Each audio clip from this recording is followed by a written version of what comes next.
Hello, everybody. We're gonna get going in just a bit. Waiting to get there, Welcome to the show. waiting for you.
everybody. Welcome back to the Cantina MX Football Podcast.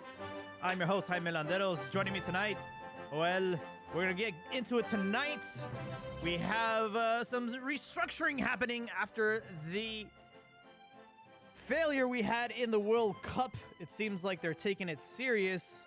And today, we've had a little bit of crumbles as to what the next 4 years may look like for the Mexican national team and the Mexican League.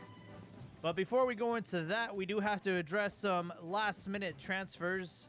Today was the last day, and we do have some players leaving, some players joining. And obviously, we're going to talk about La Jornada and some of the results that happened over the weekend. Before I go any further, let me welcome my good friend Joel to the show. Joel, how we doing? Really good, Jaime. Good day for a podcast with all the football news coming out. It seems like we do have some people in the FMF that listen to La Cantina, and they've taken our criticism and they're starting to apply it. Yeah, not just FMF, but also Fútbol Picante. We were making the Nacho hot take. We made it the previous podcast, and we had done it like a month before. And then we had what's his face? Pretty good troll. What's Alvaro? that host guy name? Yeah, Alvaro. Alvaro Morales. He went a bit further though. Made some news. I don't think Nacho spoke about it.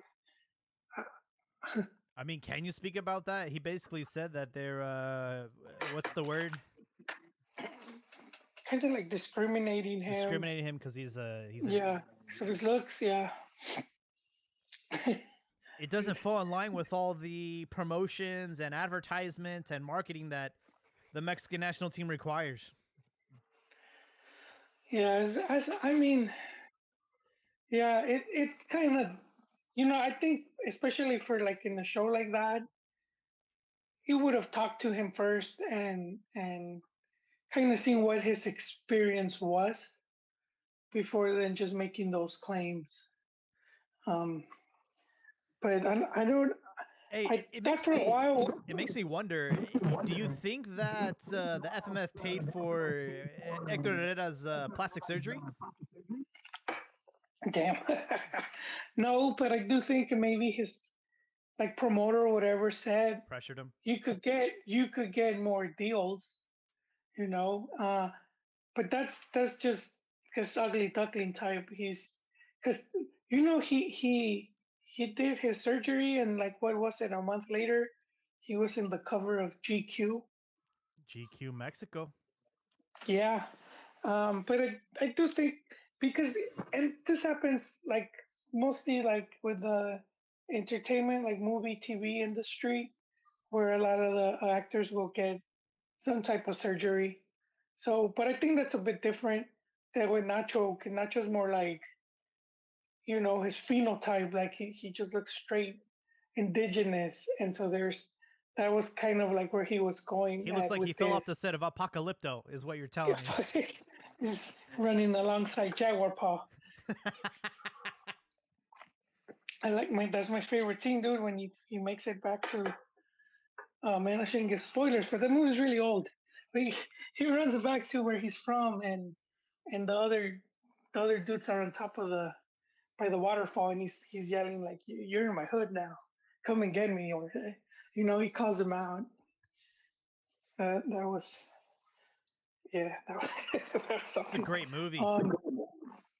Yeah, it is, dude. It is. I really liked it, and I liked it. Did it on the, they used to. I'm not sure which language they were speaking in. I don't know if it was Nahuatl or another one. But dude, everything, man, the image, the scenery, everything was it was well done. And there were still people criticizing. It's like, dude, it's not a documentary. They have to be accurate. There will always be someone criticizing someone. We have a YouTuber literally curing the blind, and people are trying to complain about that. So we complain every week on the status of the Mexican football team and the league and the players. So we're part of the problem as well. But I do want to start out with La Lightness. You know, we were talking about we always talk about him, and unfortunately now he's going back to Mexico. He's going to Tigres. Now there is some hope. It's not a permanent transfer. He is going on loan, so maybe not the worst. And some can argue that this is the best move that he could have made. I agree in the sense that like you're gonna be starting um the proceso. What word would that be for in English? The national team proceso. Um, Just like process the. yeah, that doesn't sound right. Sounds like processed food. No, but you know the rebuilding phase, if you may. You know, new coach gonna be coming in. They're gonna start looking at the players and start building a squad. They're most likely gonna have a home base squad where they're gonna work with. You know, try to get the most out of them, and and so to be all around all of that because I think it was a big fracaso for him to miss out on the World Cup. I would say more so than not making it in Europe. That's I've had my take on the whole Europe thing where it's more like it's not always because you don't have the talent. A lot of times you're just in the wrong team with the wrong, you know, teammates. Yeah. Yeah, and you know it's such a shame because he came out of Liga MX not a legend, a hero, a A promising top prospect, yeah. a promising gem. He walks out of here with a championship, going to at the time the most competitive league in the world. Gonna have an older brother by the name of Guardado to kind of steer him the right way. You know the language. You do have the possibility of expediting your European passport because there is Spanish in your bloodline. It's like this is a perfect case scenario for this kid.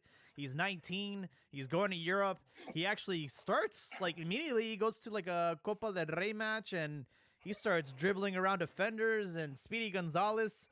And then all of a sudden, you know, everything just got put on pause for like 3 years. And you're like, what happened to this kid? I know, sort of goes against that take about the better trainers. You know, I keep hearing that go to Europe because you know they have better trainers and you become a better player.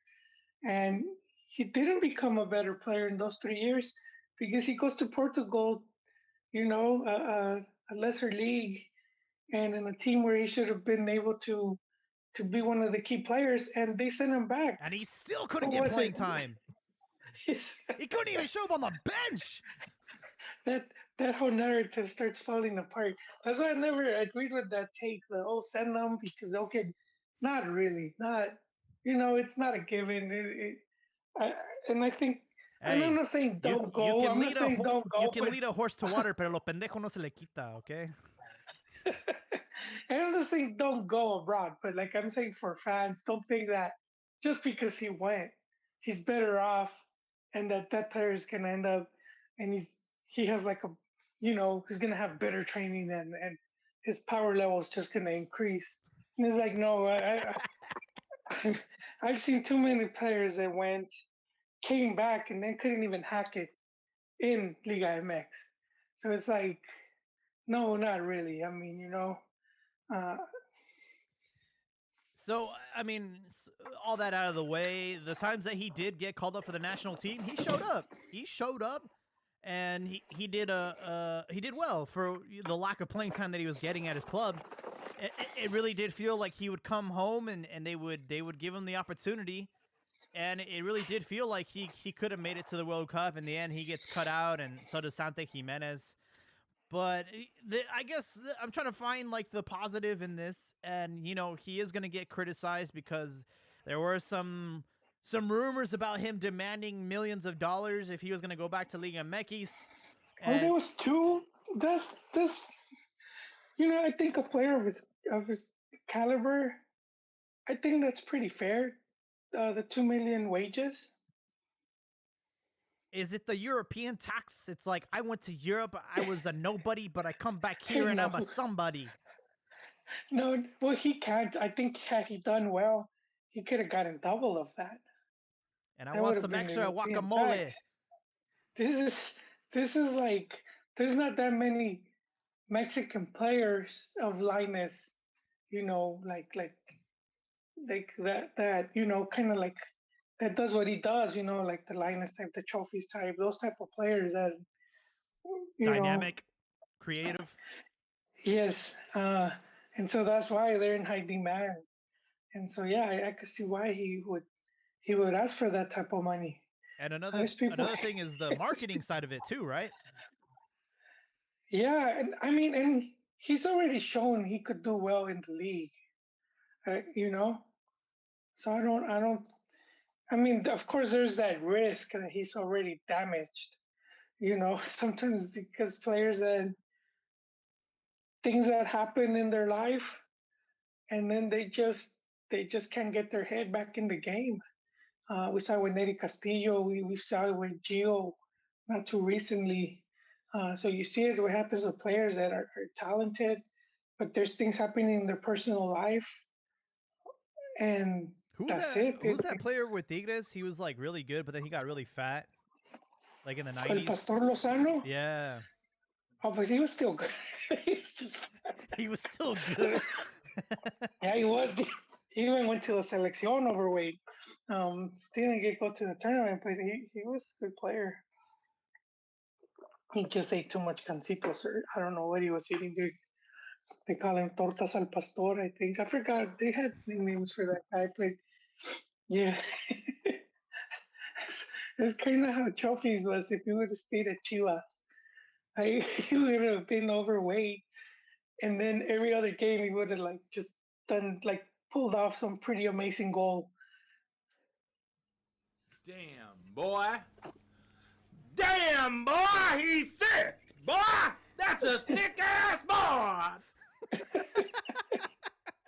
I saw a photo of him. I'm like, damn, dude, this guy was a professional player.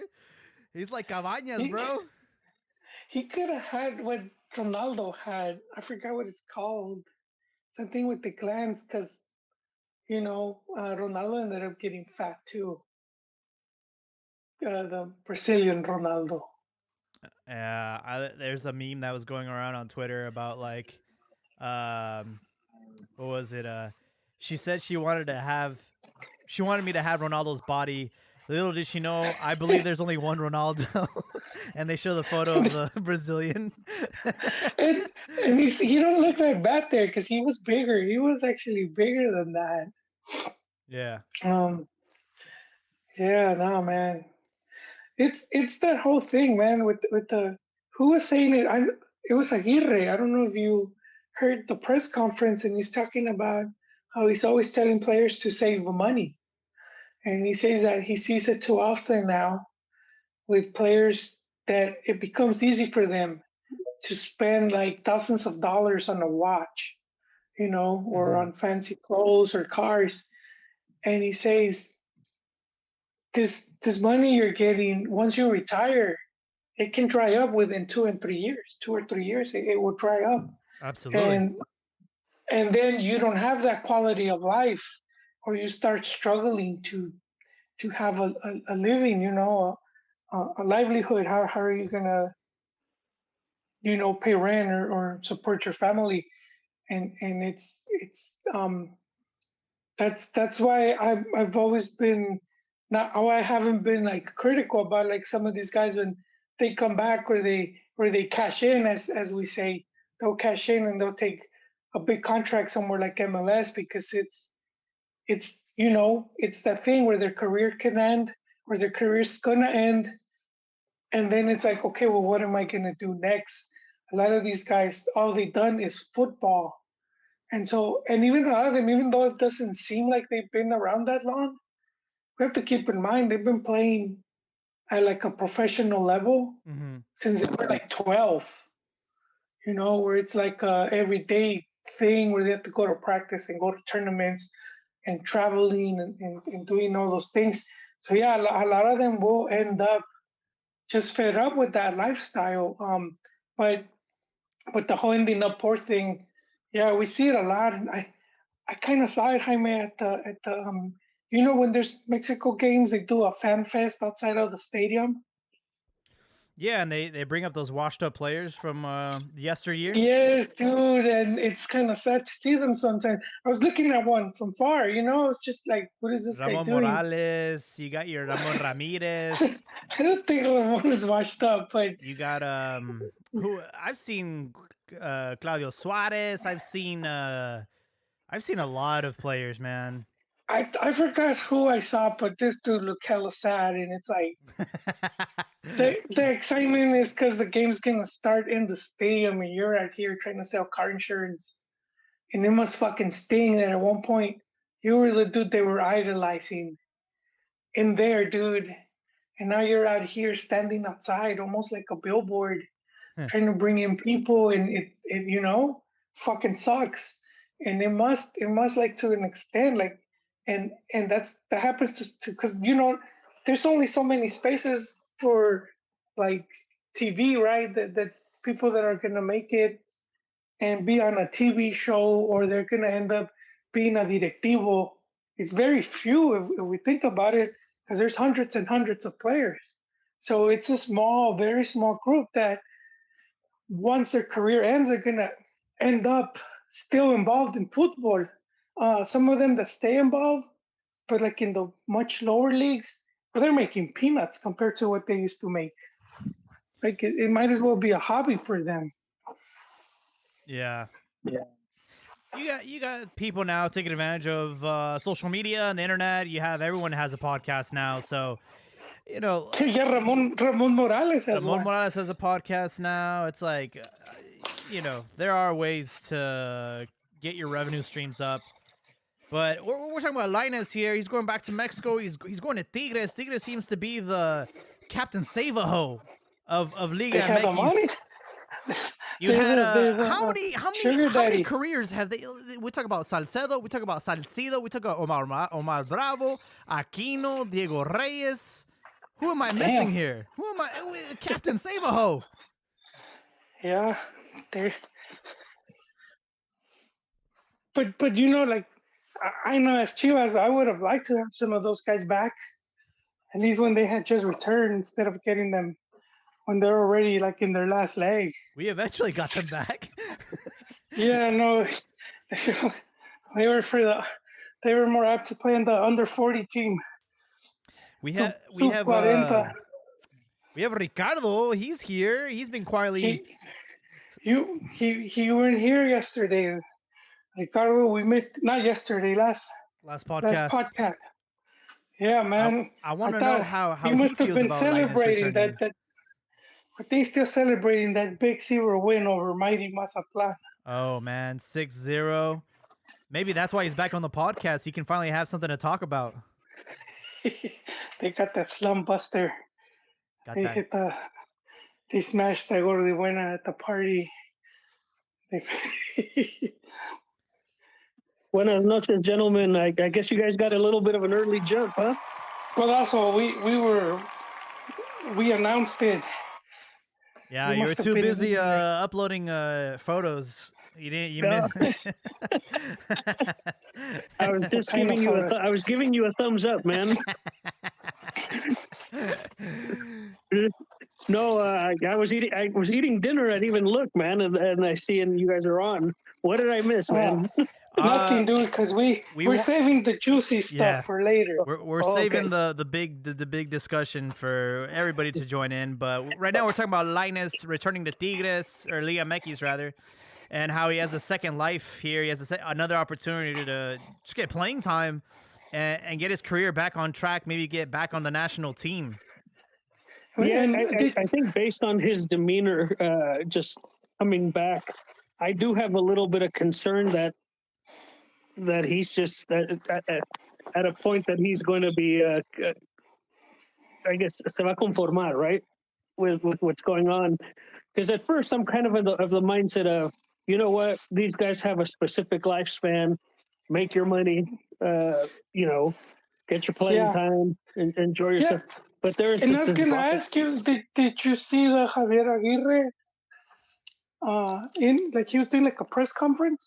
No, Because he you talked just mentioned it. about that. You mentioned it, and I just did not catch that. But Uh, so he said something similar to that. Pretty much what you said. Yeah, he said Okay. it doesn't last long, and the career could be 10 years. That's not a long career. No, Keep in no, mind, there's people that work 50 years of their life, 60 years. If you're a footballer, it could be 10 years. right, and he's That's not the the blink of biggest an guy. eye. He's not the biggest guy in the world. All it takes is one big hit on him, and he's done. But there was just something about his demeanor that kind of rubbed me the wrong way. Oh, what was it? I don't know, The man. I don't know what it. entitlement? Kind of, man. It was just sort of like it gave me this expectation that Lainez is just going to collect his money and go on the Ronaldinho diet when he was in Querétaro, man. Do you think maybe he's feeling kind of like maybe not the pressure, but like all this talk just calling him a failure and all of that, and so it's sort of like getting to him. You know, I hate when they do call people like that a failure. You know what? They gave it a shot. It didn't work out for them. Not everybody's a failure when they go out and give something like that a shot. It's just his situation seemed a little bit, just the things didn't go his way. There was at one point, and who's the manager? Was it Pellegrini? They've had a few. I'm trying to think, but he had started winning the confidence of somebody. Then he got hurt and got COVID, and he never made it back. But he was starting to gain confidence at one period of time, and it just, he lost all momentum with the injury and COVID, and so it's it's a bummer he didn't make it. But you know what? Go out, get your money, play, and if things work out, you're back on the national team at some point. Yes. If he decides to give Europe another shot, that's on him too. Go for it. Whatever. Yeah. So just a reminder, it is a loan. It's not permanent. Oh, okay. So, well, hopefully, and hopefully for his case, he has a good season. Yeah, and it could, but having a good season doesn't mean he goes back. It could be that his price tag goes up, and Tigres, America, whoever could be like, all right, we'll pay whatever, and he can stay. And I think the hypocrisy with some of the fans is going to be if he makes it to the national team, which I'm pretty sure he will if he plays good. If he starts scoring some nice goals or doing good, people are going to forget all that debacle. They're going to forget all that shit talking. Europe's going to be a far gone conclusion at that point, man. No one's going to care anymore.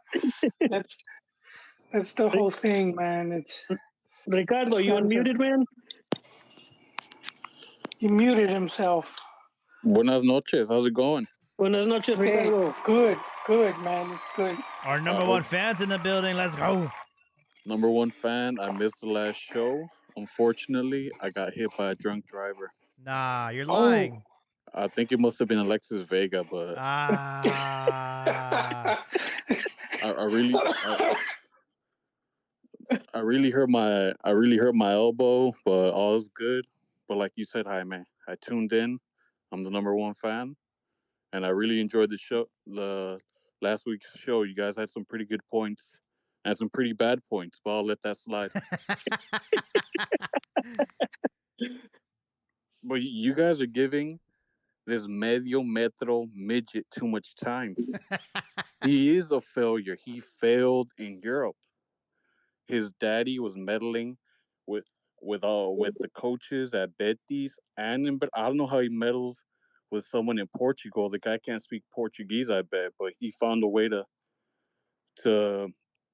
try to father son try to meddle with him too, the Braga coach. But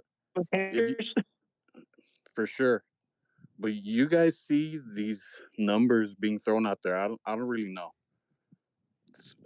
Jose Ramon the crypt keeper Fernandez, he was throwing around numbers like 3 million, and other reporters were throwing around 2. Wages? You're talking about what you will get paid? His salary, yes. Salary. Yeah. Okay. That's nice, And dude. the criticism, I get it. He hasn't played, and a lot of people aren't keeping that in mind. That these, I'm tired of seeing these hijos de papi just they get first dibs with the national team, and they got the money to pay to debut in first division. And my hot take, man, we need some more, like Trump said, we need some more bad hombres on the field, man. I'm tired of these European-esque Mexicans getting like you guys were mentioning my guy Alvaro Morales. Whenever that guy speaks, I listen. His words like gospel to me. He You he was having a podcast. He has a podcast on ESPN, and he was talking with that annoying Argentine guy with the beard, the one that always shitting on Mexican football. Wait, which one? Something there's ass. a lot. There's some. AZZ Oh, from something. Argentina. Oh. Yeah, the guy's Like very annoying. not one that does shows in the U.S. but does them in. Yeah, in Argentina. All right. And they're talking about that, about how the youth, they're comparing how he was mentioned. The Argentine guy was mentioning how like the Mexican league is full of foreigners and they're mostly the good players. And they're talking about how the youth, Morales was telling him, well, the young players here are like middle class and up. And that kind of blew that guy's mind. He was like, I'm sure there's a rare exception and an anomaly in Argentina that most of these players are poor. Yeah. In Uruguay, the same. I mentioned a couple of podcasts back about that makeshift stadium that they have. Is made out of like paper mache. What? And these guys, they don't want to go back to that. That's why they try so hard. They don't want to go back to that. They're willing to bite people. Exactly. And then you got this medio metro midget in Lainez. No heart, no balls, no courage. Oh, dude. He was already.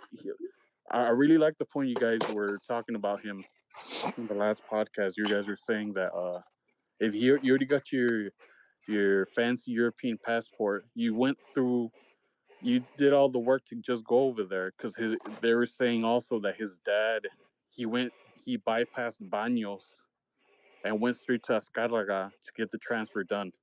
Yes, I heard that too. So his daddy he's a daddy's boy. He's hijo de papi, like I said. Like, this guy doesn't have any motor, no drive, no eye of the tiger, no cojones.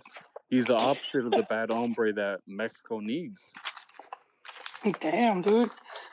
Does that breed even exist anymore? With the eye of the tiger, I don't know, man. I just used it, man. I don't think there's any new kids out there that are like coming up from the slums or coming up from a small. Well, Alexis Vega was in the slum. Yeah, but he's not young anymore. He's 24, 25. I'm talking about like. I mean, there's a few there. I mean, I can't right now give an example right now, because usually some of these younger guys, they're not that known, and a lot of them, they haven't like told their story. But this is, remember Salcido, right? Was in Chivas Youth, and he actually quit it to go back to his job, which was, I think, like in a factory. And Güero Real had to go look for him and then get him more money to stay with the team, which was similar to Alexis Vega, who asked if he could live in the Casa Club because he couldn't afford the trips. And then they didn't, and so he ended up quitting the team. And one of the coaches went to look for him and got him a place, even though he wasn't officially with the team. And that's coming from his own. He said this in the podcast. So you do have players like that. There are hijos de pap, but I think it's a mix of both. I don't think they're all. I mean, trophies. That one. I don't know. After the Monterrey, when he has this big game, they started doing all these like Comparisons. you know, no interviews and whatnot, and they went to like the mom's house, and it looked like some pretty bad neighborhood, and Oh yeah.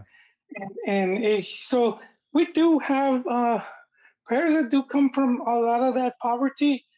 I don't know so much the eye of the tiger, but my suspicion has been because once they land that contract, the contracts are usually 3 to 4 years.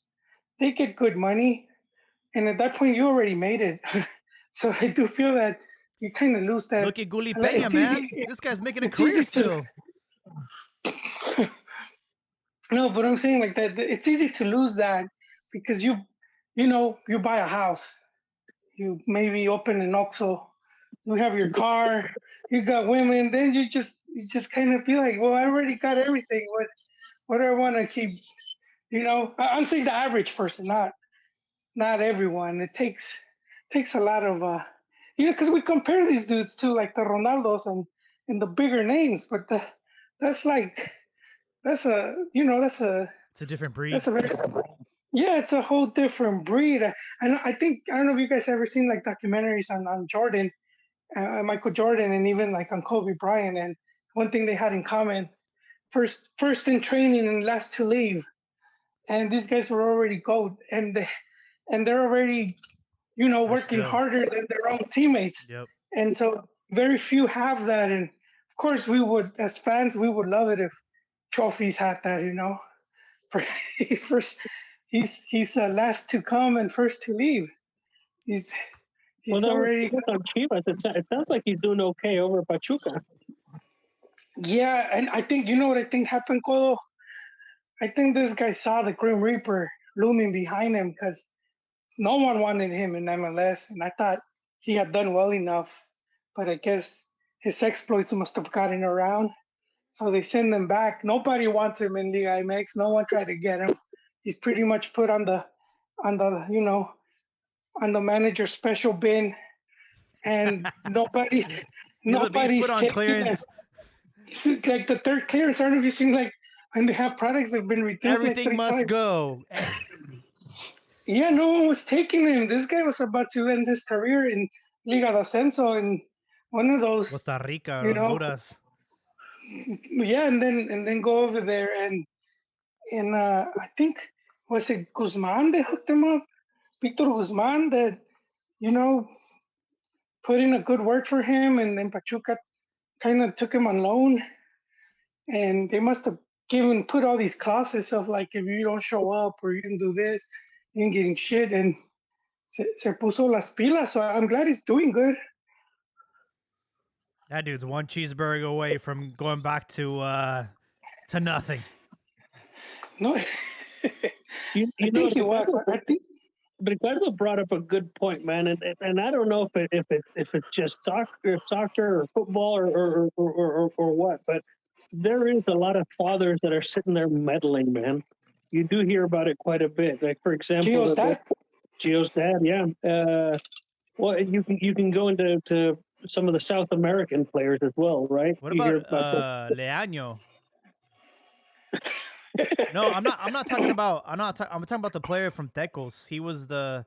See, they're related. Oh yeah, It was the owner's son, and he had to play every game, and he was a tronco, dude. yeah. No, No, the there always seems to be something about a father, man. Yeah. one story that cracks me up is the one with Neymar's dad, and how for Barcelona to negotiate, they had to like charter a private jet and I think hookers and whatnot. Or like a tray of cocaine. I'm not kidding. It sounds like you that guy's a look legend. this stuff up.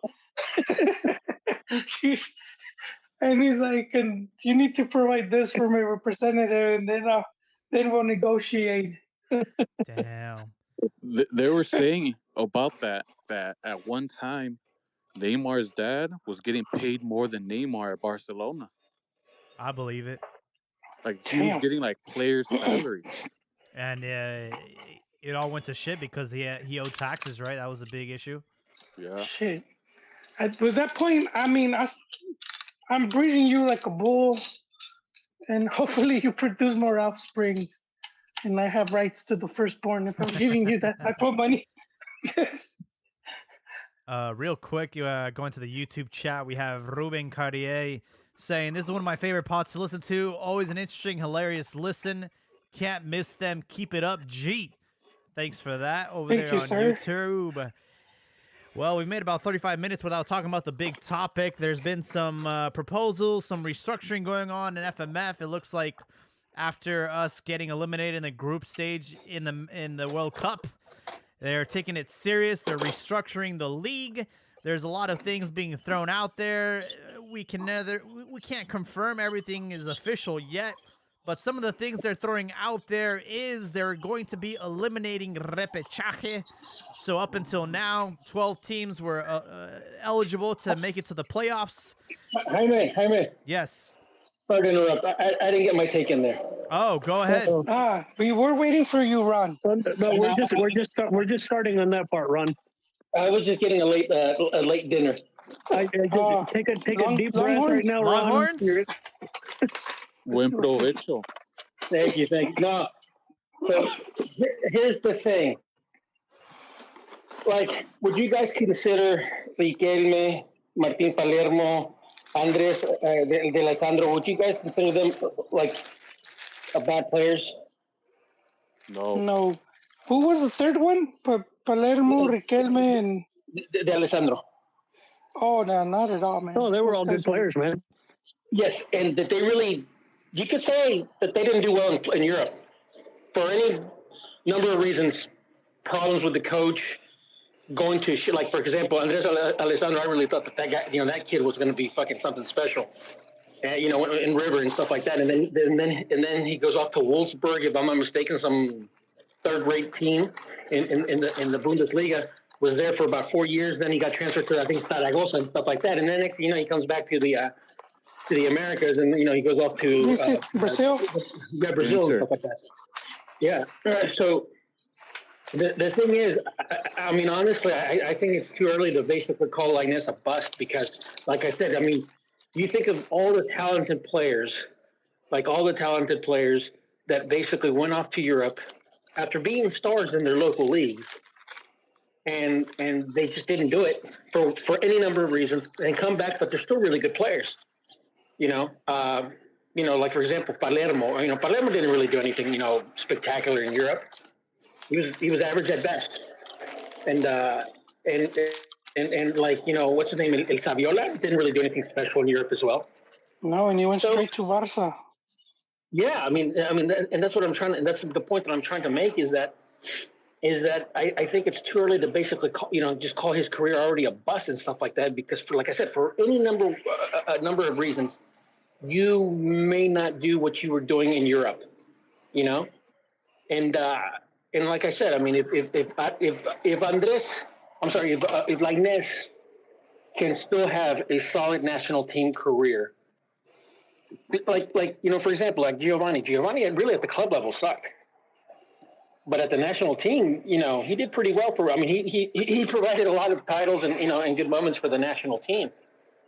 But, he's one of the more decorated Mexican players, right, on the national team, if I have that right. Yeah, Olympics, under 17. Yeah. So that, I mean, I personally don't like. I mean, he shouldn't have gone back to Tigres, because that's just. And I say this because, I mean, I remember this back from the 90s, where it was that Chilean player that played for Cruz Azul and also played for Tigres. I mean, back then he that player, I think it was Nunez, I think, even said about the Monterrey teams back then. We're talking back then, saying that basically they were paying more than Cruz Azul. They were paying more than America, and with almost like zero pressure, because that fan base tends to be a little bit more embracing. So I don't know. That's my only beef, is that he should have gone back to America. No, America wasn't willing to pay the $2 million. Because here's the thing. Like I said, like you guys, you mentioned it. All the players that keep going back to the Monterrey-based teams after Europe or whatever, with like Layun or Diego Reyes, or you name Aquino. it. Yeah, and shit like that. So it's like I think that that's just the wrong move to go. And I get it. I mean, money's they want paycheck. Like, I mean, if I were to ask you guys to take a pay cut, none of you guys would do it, and you guys would tell me to go pound sand. Well, pay cut for like 2 to 3 years. So that's my take on it. I think it's too early to still Yeah, no, pretty- you can't bury Linus at this point. He's what is he, 22? He's young. yeah. Yeah, no, he still has a bit of time. He can Obviously, still have a injury- successful career. Like, I'm not right. knocking on No, that. no. I mean, think think at this about it. The only thing is he could get derailed by an injury or something like that. But I think if he's focusing and he really wants to go back to Europe, he'll produce at Tigres. Well, the media has made the whole Europe thing. They've blown it out of proportion. The whole that's like they make it seem like that's what you have to do, and then like these guys that say that, I don't see you trying to do that. I don't see Faitelson trying to go to England and cover the EPL. I don't see those Faitelson guys has fat feet, dude. That guy can't do. They, Can you imagine they him do the running op- around? They do the opposite. They come to the U.S. and then they'll criticize the other players that come to the U.S. and Yeah, say that they ended their career. So, And I know some of us hypocrisy are of the that. ones that subscribe to the Europe is the end all, especially with the way that the Mexican player is, right? The most competitive teams that they've had in the World Cup have been mostly Mexican-based players, right? So, Yes. I mean, I don't really concern these days. I don't concern myself with the player going to Europe. If they want to go for it. A picar piedra, right? To try to make it. Don't be a little bitch. I think one of the things I think it was you, Colazo, that said it last week, was that the Mexican press is so fascinated with the term fracaso, failure. They are. And I remember that kind of took a different dynamic when La Puente said it, because if I'm not mistaken, I think he was criticizing La Volpe. I don't remember the backdrop, but what he said, remember in the next day in the press, fracaso, and I just remember after that thing with Manolo, it seemed like the press was just always out to basically assign that word, that word to anything, to any project, to any player, to any coach. And it's like they would do it just to get a rise out of people, and just to basically assign, hey, you're a failure. Like, it's like they enjoyed it, And it's funny because I mean, when I think of that, I think of the product W40. I mean, they failed 40 times to get to that product. You know what I mean? So it's, I don't know. I think that the Mexican press is just, in a way, it's sickening how much they just love it when people are down and out, or not having a good, they're in a slump, or they're in a rough patch. It's a clickbait, yeah. And they rise and fall narratives, that's what gets clicks, that's what gets views, and unfortunately it's like one extreme or the other. It's always like It's that. what sells. Yeah, no. What really caught my attention, I think, it really caught my attention was after the La Volpe cycle as well. And I don't know what it was that caught my attention about it, but I'm sitting here thinking, was it really an absolute failure, or is that who Mexico really is, right? A team of round of 16. Why is it always a absolute failure? Maybe they set objectives, they didn't meet them, but to call it an absolute failure, there's just an obsession with that for click. I think that whoever said it right now, that's clickbait. I think it's probably okay. Yeah, no, I think that's perfect. It is used for clickbait, and then the listeners, the people who watch these sports shows, they buy into that. Yeah, especially if you're new, if you're just getting into the sport, and that's how we learn about it through reading or watching or hearing these, the journalists presenting the news. But then it's become much more than just presenting the news. It's now mostly opinion based, and they'll pass that off. They'll pass that off almost as if it's fact. Nah, they're Well, just going off of their own takes. Well, and that's why that TUDN show that was on with El Vasco and all those people was That a was a breath great of show, man. that was a breath of Yes. fresh air Yeah. because it was footy talk, right? Because you go to ESPN Deportes, Fox Sports, some of the other TUDN shows. It's just opinion. There is nothing on there that has anything of value except people freaking yelling at each other the whole goddamn time, man. It's really Hey. annoying, right? Sometimes you need that shit in your, and you know, you want to watch some shit like that, but it is refreshing to see like legitimate ex-players and coaches give their take on things that were happening in the World Cup and seeing it from a different Right. perspective. It was such a, but that show was such a breath of fresh air. But if this podcast is going to become a ESPN Deportes Football Picante, I hope Joel and Ricardo just in a parking lot, man, right now, you know, start throwing hands. To what? Hey, I We- feel we attacked. mostly Those are my agree. go-to shows, man.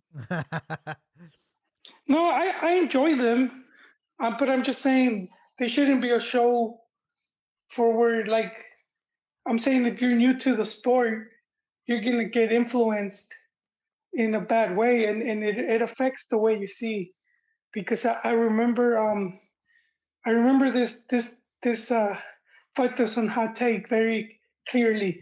It was after the Olympics that the team failed to qualify in Carson. when And Hugo was then- coach? Yes, when Hugo was coach and that team missed, like they could have scored 20 goals and they So, kept IT? missing in front of the. El Paleta and Santi and Yeah, dude, it was painful. oh, But it's brutal. yeah, and then Guatemala over there, the fans cheering for Canada to keep scoring goals on them. It was like this was a comedy. And so that night, you know, I go see Spicy Soccer, and Falterson is saying a whole generation is lost. And I'm thinking, what the fuck is he talking about? If you go to the Olympics, it's just 3 games. You're telling me we lose a generation of players, That generation was really- trash, anyways. which is like what 23 players go, only 11 are starters. I mean, regardless, it's only 3 games because you didn't play 3 Olympic games. I was Right, like, this and- guy's full of it. This guy's full of it. The generation with Rafa Marquez, they also failed to go to the World Cup. I mean, to the Olympics. Olympics. And that was with Marquez, a big, went on to become a world-class player. And they had other talented players in that squad. That nothing was, nothing of value lost. You just missed on a tournament. Again, at most, you're only going to play 3 games. And they're not all going to be top-tier games. You can end up playing against some third world country, and then against maybe some European team, and then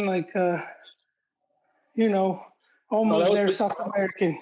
Yeah, that You was mean you don't want to was watch for a the- game against Togo? that was after that was for the Sydney Olympics, right?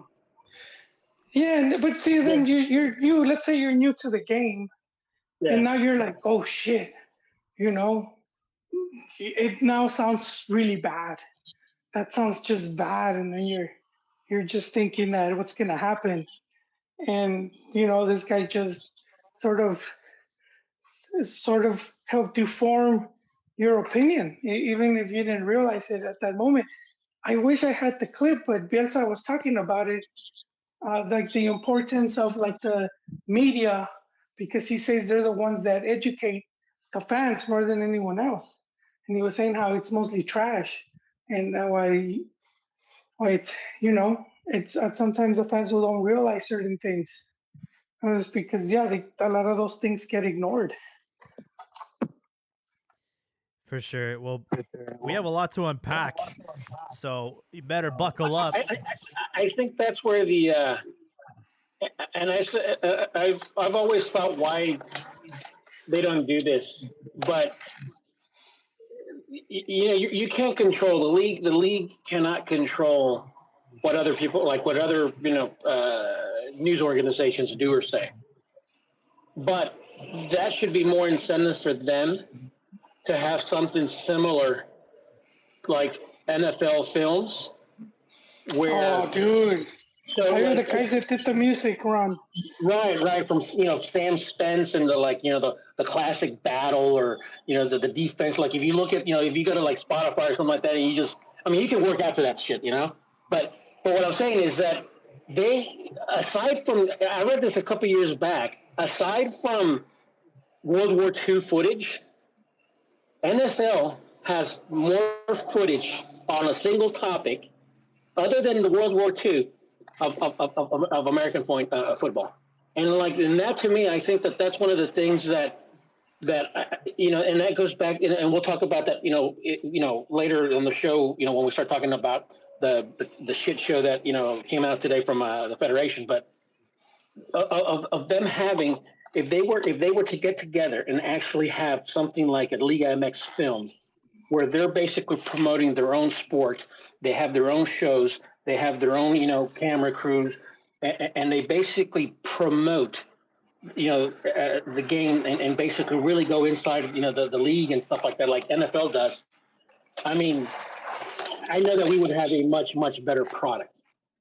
But again, everybody, I think everybody took Rodney Dangerfield's advice from back to school. Hey, look out for number one, but don't step on number two. Every club is looking out for themselves. And they're like, and they're not looking at it as a collective entity. But so never mind. That was just my take. For sure. So kind of going off of what happened today as far as announcements, I'm just going to go over them real quick and then we'll dive in. As far as repechaje, so it's going to be eliminated and it's going to go back to, I believe, the top 8 teams. As far as extranjeros and Liga MX, not a big change there. It's going to go from 8 on the field to 7. Ascenso and Descenso, it looks like they're going to bring it back. And it's going to help out with the young players. Multi-propiedad, so, dual ownership, multi-property ownership is going to go away. And there is going to be an incentive for the team that is the most consistent throughout the entire calendar year. So there is going to be a title for that team that, accumulates the most points in 34 fixtures or 36 fixtures, how many teams are in the league. And then they're also going to encourage the clubs and the league to export players to Europe, young players to Europe. So these are some of the things that were proposed today. I would love to hear you guys' thoughts on this. Now, did I understand right when they mentioned that they're going to have a long tournament, right? But they also want to have a couple of playoff scenarios like they would on a clausura? No, so basically what they're going to do is they're going to do the equivalent of the MLS supporter shield. So you're still going to have your 2 liguillas. Yep. But then at the end of the year, they're also going to give a title. They're also going to give a championship to whoever accumulates the most points. So basically, it's a supporter shield. That to me is. Which one's the most prestigious one then? Will it still be like the winners of Liguilla? Ultimately, I don't think so. I don't think so, and I think this is where I was expecting more changes. Substantial changes, because it took them 60 days to basically come up with their project, which is nothing. It's just fluff. Everything that they have mentioned, they have said before and they've promised before. Okay, so there's nothing new there. Okay, so you're going from 8 non-Mexicans to basically 7 non-Mexicans. Wow, you're still incentivizing. You're still incentivizing basically having a flea market. Okay, where clubs are going to basically just buy players, hang on to them, basically trade them as commodities. So I don't see the big changes there. But for me personally, like I said, the other one was eliminate multi-ownership by 2026. They promised that 10 years ago. I thought that was. Oh yeah, they did. I thought it was 2018 though as well. Yeah, I mean, they promised that 10 years ago. They promised that, and then next, in that time frame, and in that time frame, they actually increased the amount of multi ownership. Okay, and so that to me it's stupid. And then they're saying, well, we're going to bring back promotion and relegation. I mean, I don't know if you guys realize this, but Mexico has not had since the early 1970s a fully autonomous and independent football pyramid, meaning all the owners of the first division are independently owned. The second division, all the clubs are independently owned. It was around that time in the 70s and stuff like that. That's when you started to see the multi ownership, with Grupo Telesistema Televisa, and you started to see like, for example, the Mexican Social Security, the IMSS. They started to getting, some of the governments would basically invest with the clubs and stuff like that, and they would have, like, I think at one point Social Security had, like, they were like financing 2 or 3 clubs in the first division. So for me, the promotion relegation, I think, has been a huge lie in Mexican soccer, because even when they tried to revamp it back in 94, 93, 94, when they had when they started, they basically got rebranded from Segunda to Primera A, and then they got rebranded again from Primera A to, what is it, Liga de Expansión or whatever? Ascenso. Wait, Liga de Ascenso and then Liga de Expansión. Right. Well, Ron, and if I understood this correctly, there's also, in terms of money for ownership groups, there's not enough of it in Mexico. No, you can't. I mean, honestly, if you can't have a fully autonomous and independent first division with 18 teams, what makes you think you're going to have basically a pyramid of first division and second division, right, when you have first division teams that are either part owners, or they're managing, they're basically doing something like tipo promotora type of stuff. And it's like, I mean, I think we just need to come to terms that football, soccer in Mexico is never going to be like in Europe. So we might as well just embrace the fact that in many ways we're in American sports. It's an American sport model. So they should just go to the franchise model, because no investor in the NFL, no investor in MLS, no investor in MLB they want assurances. They want assurances that they're going to be the only cat in town, okay? And that I mean, imagine. I think it was Atlantis president. What's his name? Garcia, or whatever. He basically, I remember in an interview once, he said that the difference between playing in the first division in Mexico and then getting relegated to the second division, you basically lose up to 85% of your streams, of your revenue streams. Yep. That's a huge fucking difference. They pretty much lost the team at that point. Yeah. So it's like, you know what? I personally don't want to have a league like in Europe, where basically the vast majority of the teams are owned by foreigners. But I mean, I'm not totally opposed to it, depending the vetting. If they vet the owners properly. But I think we should just the league should just say, fuck it, we're going to do something. We're going to be the NFL. We're going to basically model ourselves after the NBA, the NFL, MLB. Our fans love the playoffs. There's no way, we love the playoffs. Okay. And we've loved it since the 1970s. There's no going back. So basically, and also have the federation, do the rights as a package, not where every team is basically, looking out for themselves, and that's why you're having all these problems with streaming and the TV wars and the streaming wars and shit like that. So until you get that fixed, everything else doesn't matter. It doesn't matter if you reduce. I mean, the only thing that may help you is just a reduction of foreigners to how it was, during the presidential decree.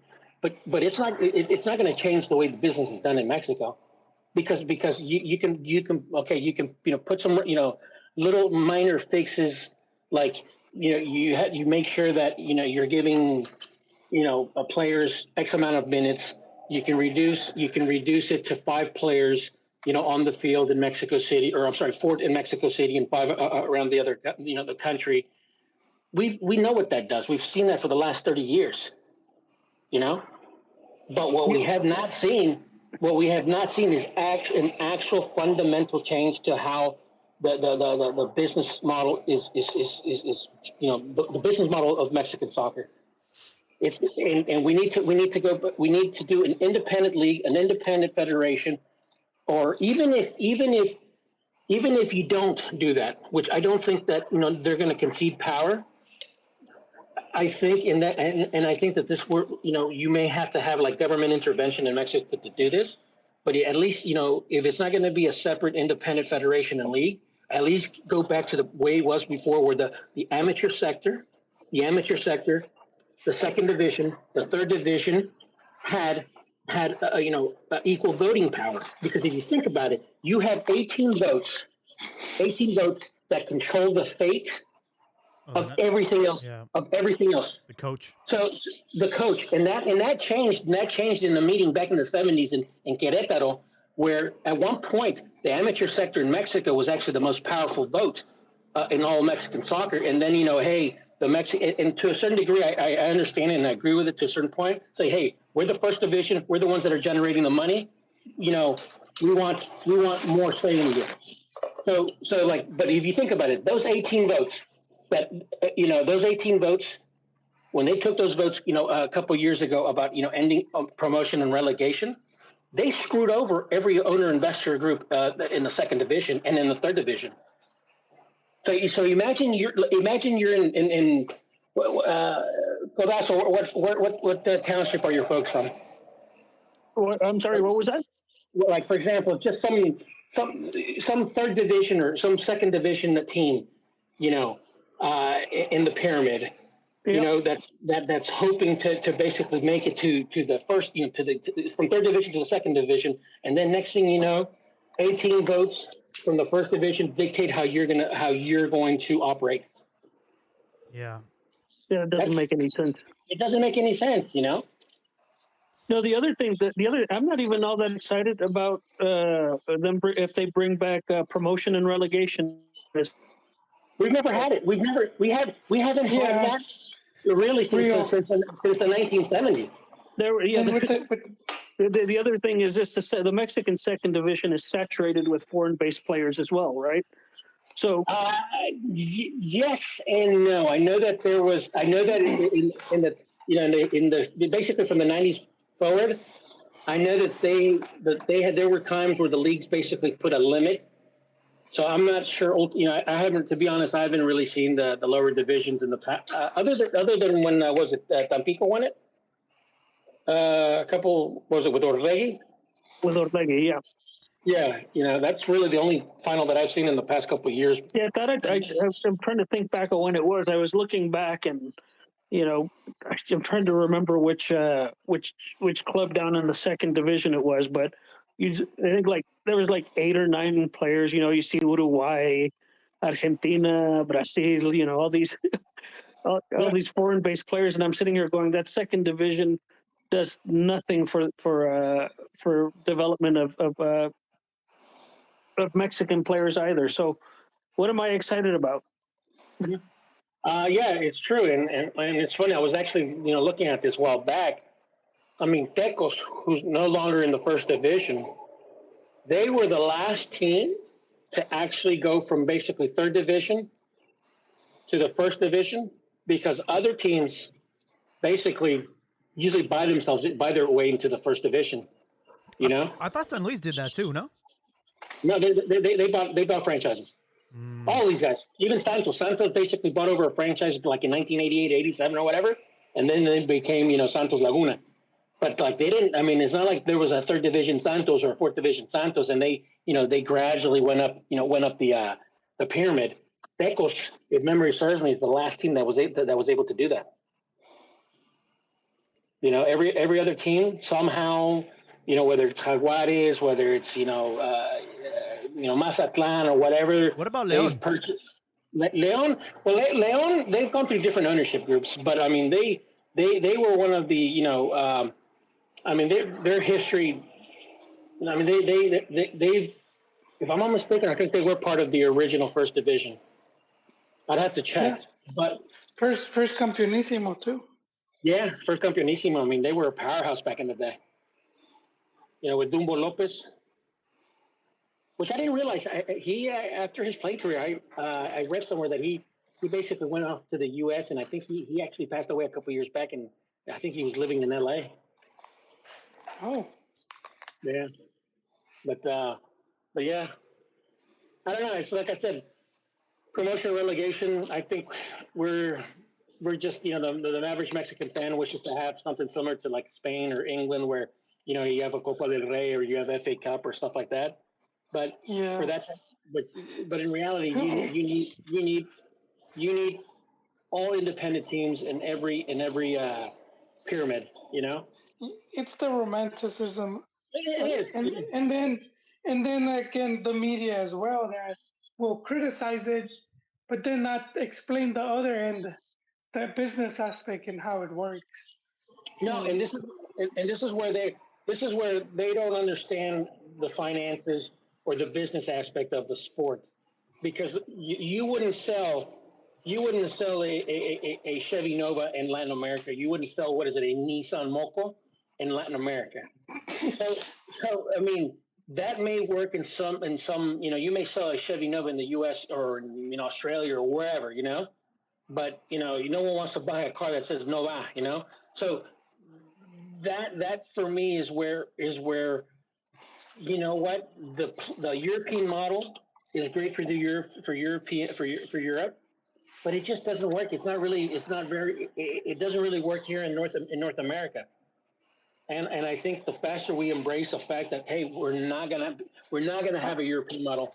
You know, I think a lot of people forget that football in Mexico was very centralized, and it was yeah, very recent that it expanded to try to cover most. And even doing that, it hasn't been that successful. no, Which was I was arguing the other day that how like Mex City should have more first division teams. It it might did be at one late point. for that At one, now. at one point, it did though. At one point, Mexico Yeah, City had a lot of teams, but again, I mean, we're not Montevideo, Uruguay. We're not Buenos Aires, stuff like that, where you have 15, 16 professional teams. You know, we just yeah. we don't have that. Our football since basically the 60s and 70s basically went away from the club model into the corporate model. So it's not like it's not like in Argentina where you still have socios and stuff like that. We, That no we longer needed exists anymore. we needed we needed a dictatorship like in Argentina and Brazil so that they could build the clubs for the people, the bread and circus thing. Go Yeah, build the fields and keep them keep them busy with football. That's yeah, that's a part of what happened in those countries where the government will build some of that stuff. Damn. yeah. But we're not. We're not. I mean, I would venture to say that if we go to the American sports model, and you basically have, okay, so you know what? Let's say the Liga MX can do 30 teams, but you get, like, say, let's take Tampico.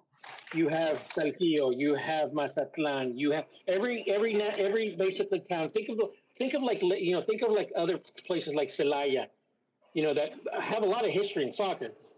Veracruz has a lot of history in soccer. There's a lot of markets that right now don't have first division, but used to have first division. But right now, I mean, ownerships, like I said, these ownerships don't really want to invest heavily because they're afraid that they're going to lose their investment. So they have no assurances. And especially now, when you basically, when 18 groups, 18 owners, in reality it's less because you have Grupo Orlegui and Grupo Pachuca that have multiple votes. If they can pull the plug on the second division for 5 years, what about that investor in the second division that says shit? That's it.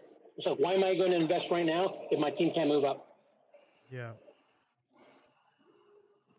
Hey, that's a good point because, like, Joel, I remember that conversation. It was, what was it? It's Habibi that was saying that they Yes. should put a team in Chiapas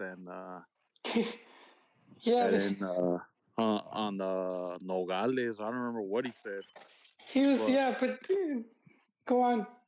well, that's a great point because my dad, that guy, that poor guy, he's a Celaya fan. He was there when Butragueño got there, That's and a good fun team to watch.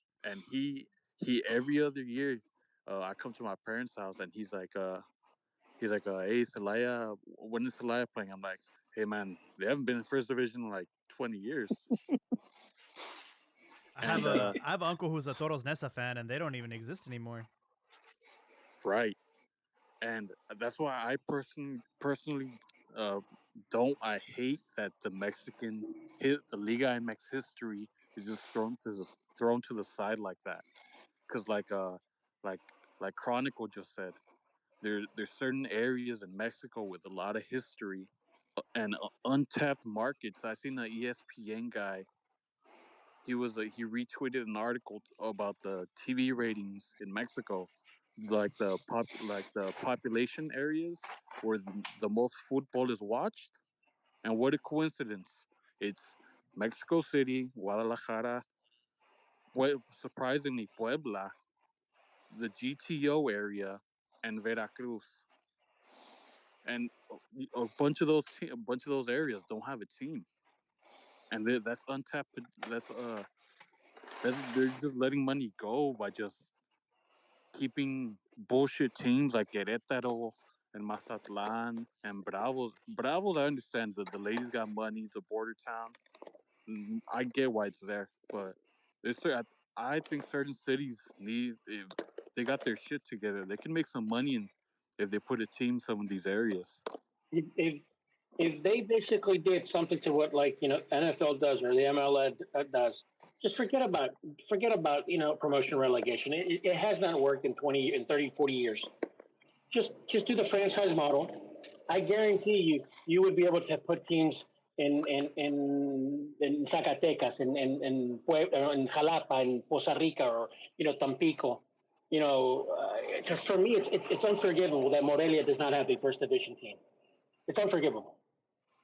You know, it I think of like even like if you go like you look at some of like for example the places that play Pacifico the baseball so and there's people that love sports in those areas and even soccer and that that to me is one of the changes that I think needs to happen is the franchise model because at that point I don't think that you need to go get foreign investors. I think you will have enough.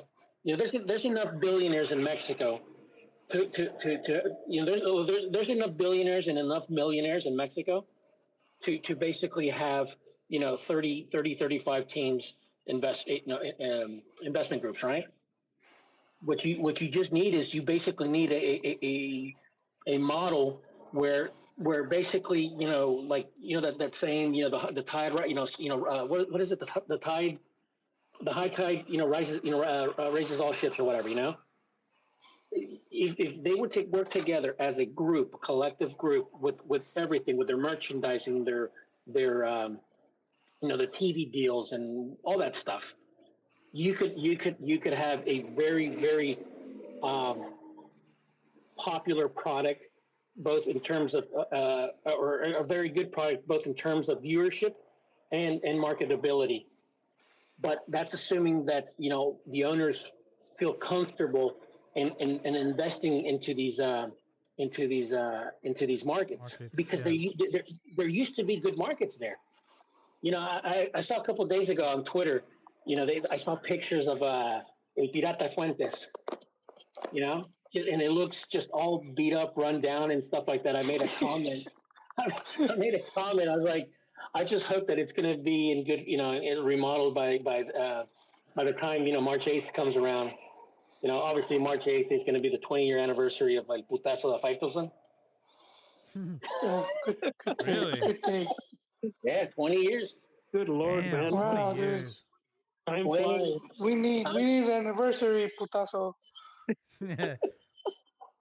Yeah, but just like looking at that stadium, dude, it's like that's so sad because I always thought that was one of like in terms of like going there. I actually went there years ago, back in the '90s. Really? It was a fun environment. It was a fun environment, dude. It was really It's a World great Cup seats. stadium, right? No, it's not. Oh, No, they didn't use it for the '70 and they didn't use it for '86. damn. But I always thought that if that technically it has the capacity. It's got over 40,000. But I mean that El Pirata Fuentes. That's one of the more historic stadiums in soccer in Mexican history soccer. Like I forgot when was it built? Pirata Fuentes. 1967. Named after a pretty good player who Yep. played in Spain and Argentina. One of the Yeah. first to go abroad. Vélez. Uh-huh. Speaking of trash stadiums, it's funny you mentioned that, Jaime, the stadium that was a World Cup stadium is also it looks like a dump. The Nesa Stadium. Yeah. Damn. See, but that stadium was actually built for the World Cup. I mean, that was going to happen. I mean, that's why for those World Cup stadiums, I think that's where like you want to use stadiums that the actual clubs use. Because Nesa's not really nice. I mean, if you think about it, that stadium's not really nothing to brag about. It was cheap. Obviously they had Toros Neza played there. I think Atlanta played there as well for a couple of years. So yeah. I'm looking at the stadium. So you had Irapuato, you had León, you had Zapopan, the 3 de marzo, Monterrey, Querétaro, Toluca, Nesa, obviously Jalisco, Azteca, and Olympic, and the Cuauhtémoc, Estadio Cuauhtémoc. Hey, for Cuernavaca back in the day, there's a lot of old money in Cuernavaca. Okay, so there, for me, I think what is it? The last team I think that played in Cuernavaca was the Colibris, and that was just a shit show. That's that ownership, that group that had that airline, I think, company. And I think they only played 1 year or one season in the league, and they basically got relegated. But I mean, Cuernavaca back in its back in the day did actually have some first division teams in and around the area. So like I said, there's areas that if you had ownership groups, like guaranteed first division franchises, I guarantee you would have an independent first division or just an independent league. What other stuff that you heard today from the presser that you thought was good or was just shit? I forgot to mention the sort of the things they're doing with in collaboration with Conmebol. Obviously, Copa America 2024. We talked about it last week, but also some Final Four type of tournament, including the champions of CONCACAF, Copa Libertadores, and Sudamericana. So not necessarily an invite to return to Libertadores, but still some cross-pollination with Conmebol. Oh, that invite's there. That invite's there, Jaime. I mean, but I agree with you. It's not the same as a Libertadores, but it's a start. And I feel if this cup does well, it could be expanded. and of course those teams will come because it's money talks. They're broke. Yes. But isn't They it don't need all basically those. just that tournament, that Final Four crap? Isn't it just a knockoff Interamericana from back in the day? Interamericana was just a champion versus champion. Isn't that what this is It's, too? but it's four teams, so wouldn't it be, two from each region? So If I it's think gonna at be, that, if it's gonna be exclusively in the U.S., that reeks of Warner and Blazer. they're not around though. They're not around. They're I can, disciples. I know that, but like for example, I can understand Copa America playing in the U.S. because it's going to be a precursor to the World Cup, and I think it's in everybody's interest, both But, South America. I but think Ron, that the selling point is here though. It's ultimately to sell the sport to the American market, and then the yeah, money's yeah. gonna come through the money's gonna come through like the sponsorships here and whatnot. So if they could, stuff like this can help the sport grow, and then you have a World Cup, and then you have these type of tournaments, and now more people are watching. That's a lot Okay, of money that's gonna get pumped into the sport, and okay, then all of okay. a sudden, all of these tournaments, they could become better just because of the money. All right. So it says here. I'm reading from the FFF website. So it says, trabajo con CONCACAF y FIFA para un nuevo calendario de competencias de CONCACAF, evento de alta competencia en verano del 2025 y torneos de gran nivel en el 23, 24 y 25. There you go. That just reads like fluff to me. What is that? Something to That's do in the fluffer. summer? Yeah, You yeah. start somewhere. Ron, remember, Champions League started as an invitational tournament from LA Keep. Yeah. You remember? Did you guys ever see that skit with listen, Sasha Baron Cohen, where he's playing a Muslim guy and he goes into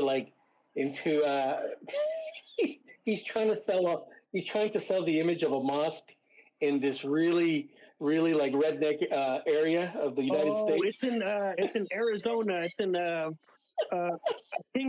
Kingman, Arizona. He plays a hippie that's trying to sell a mosque to the rednecks.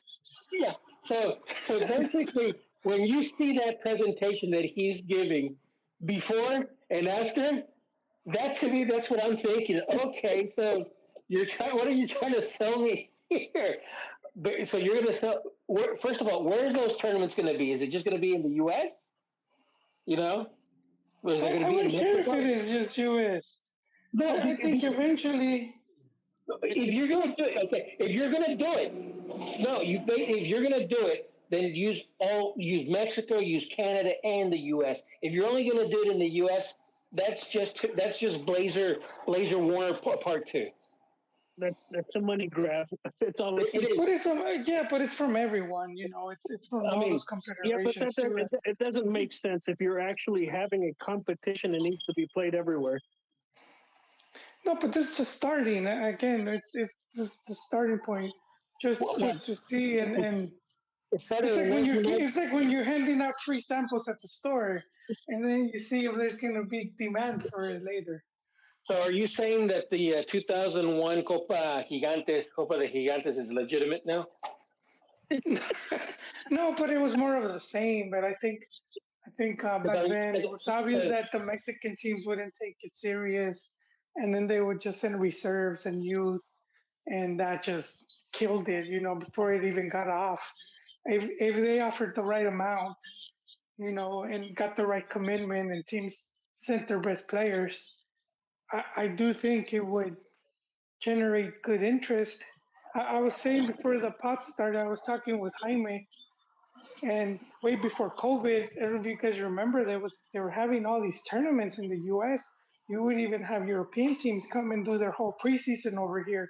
You had those Uh-huh. tournaments where America versus Man U. You even had Chivas playing like Atletico, and you had these Mexican teams playing in these type of tournaments, and so it's kind of down the line.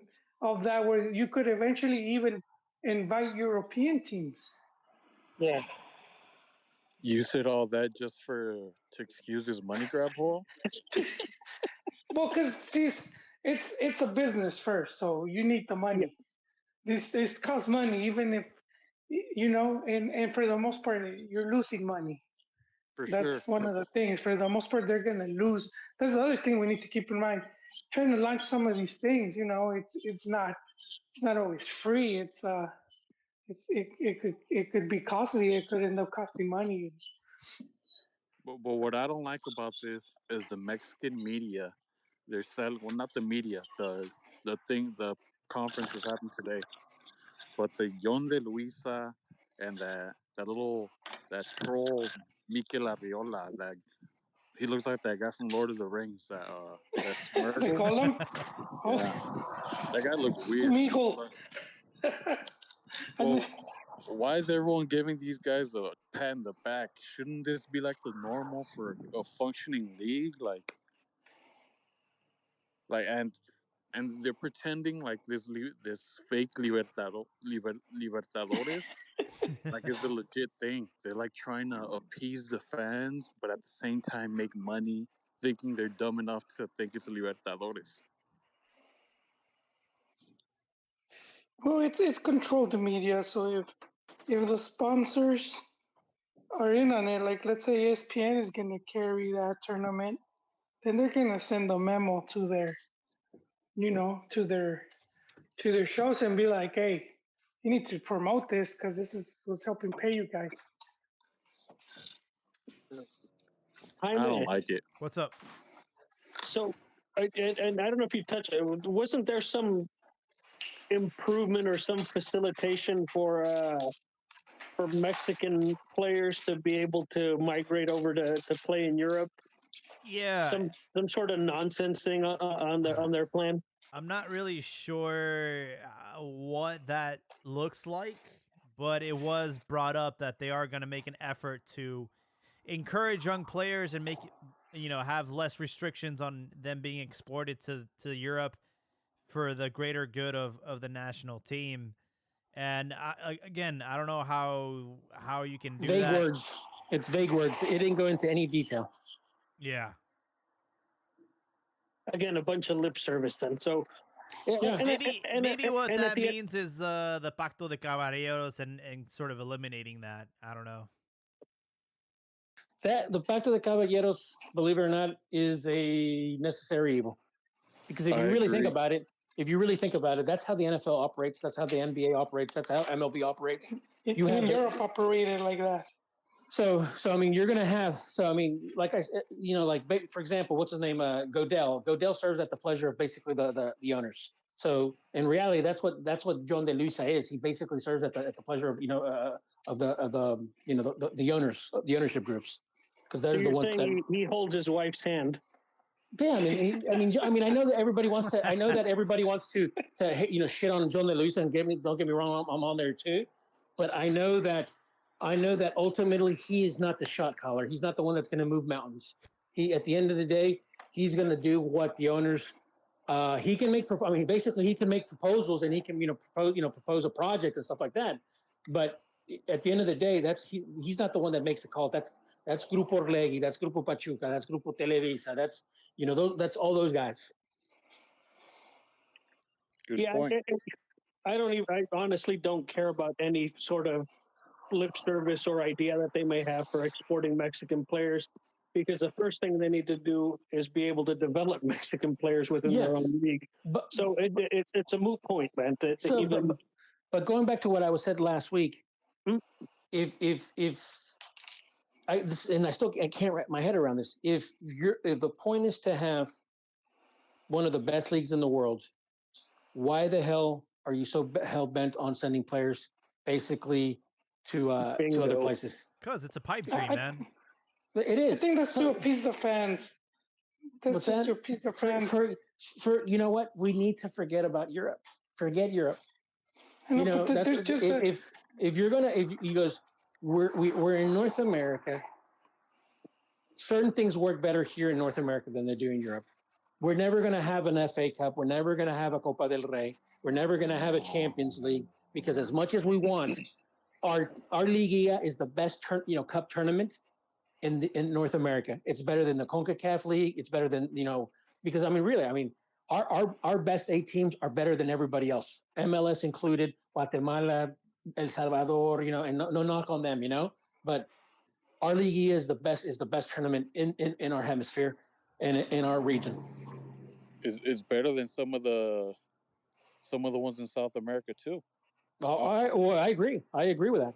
I would only put maybe the Brasileirao and possibly the Argentina League, but even then, just the Brasileirao. Well, it's one of those things that people kind of misinterpret when people say that the Mexican League is one of the most competitive leagues in the world.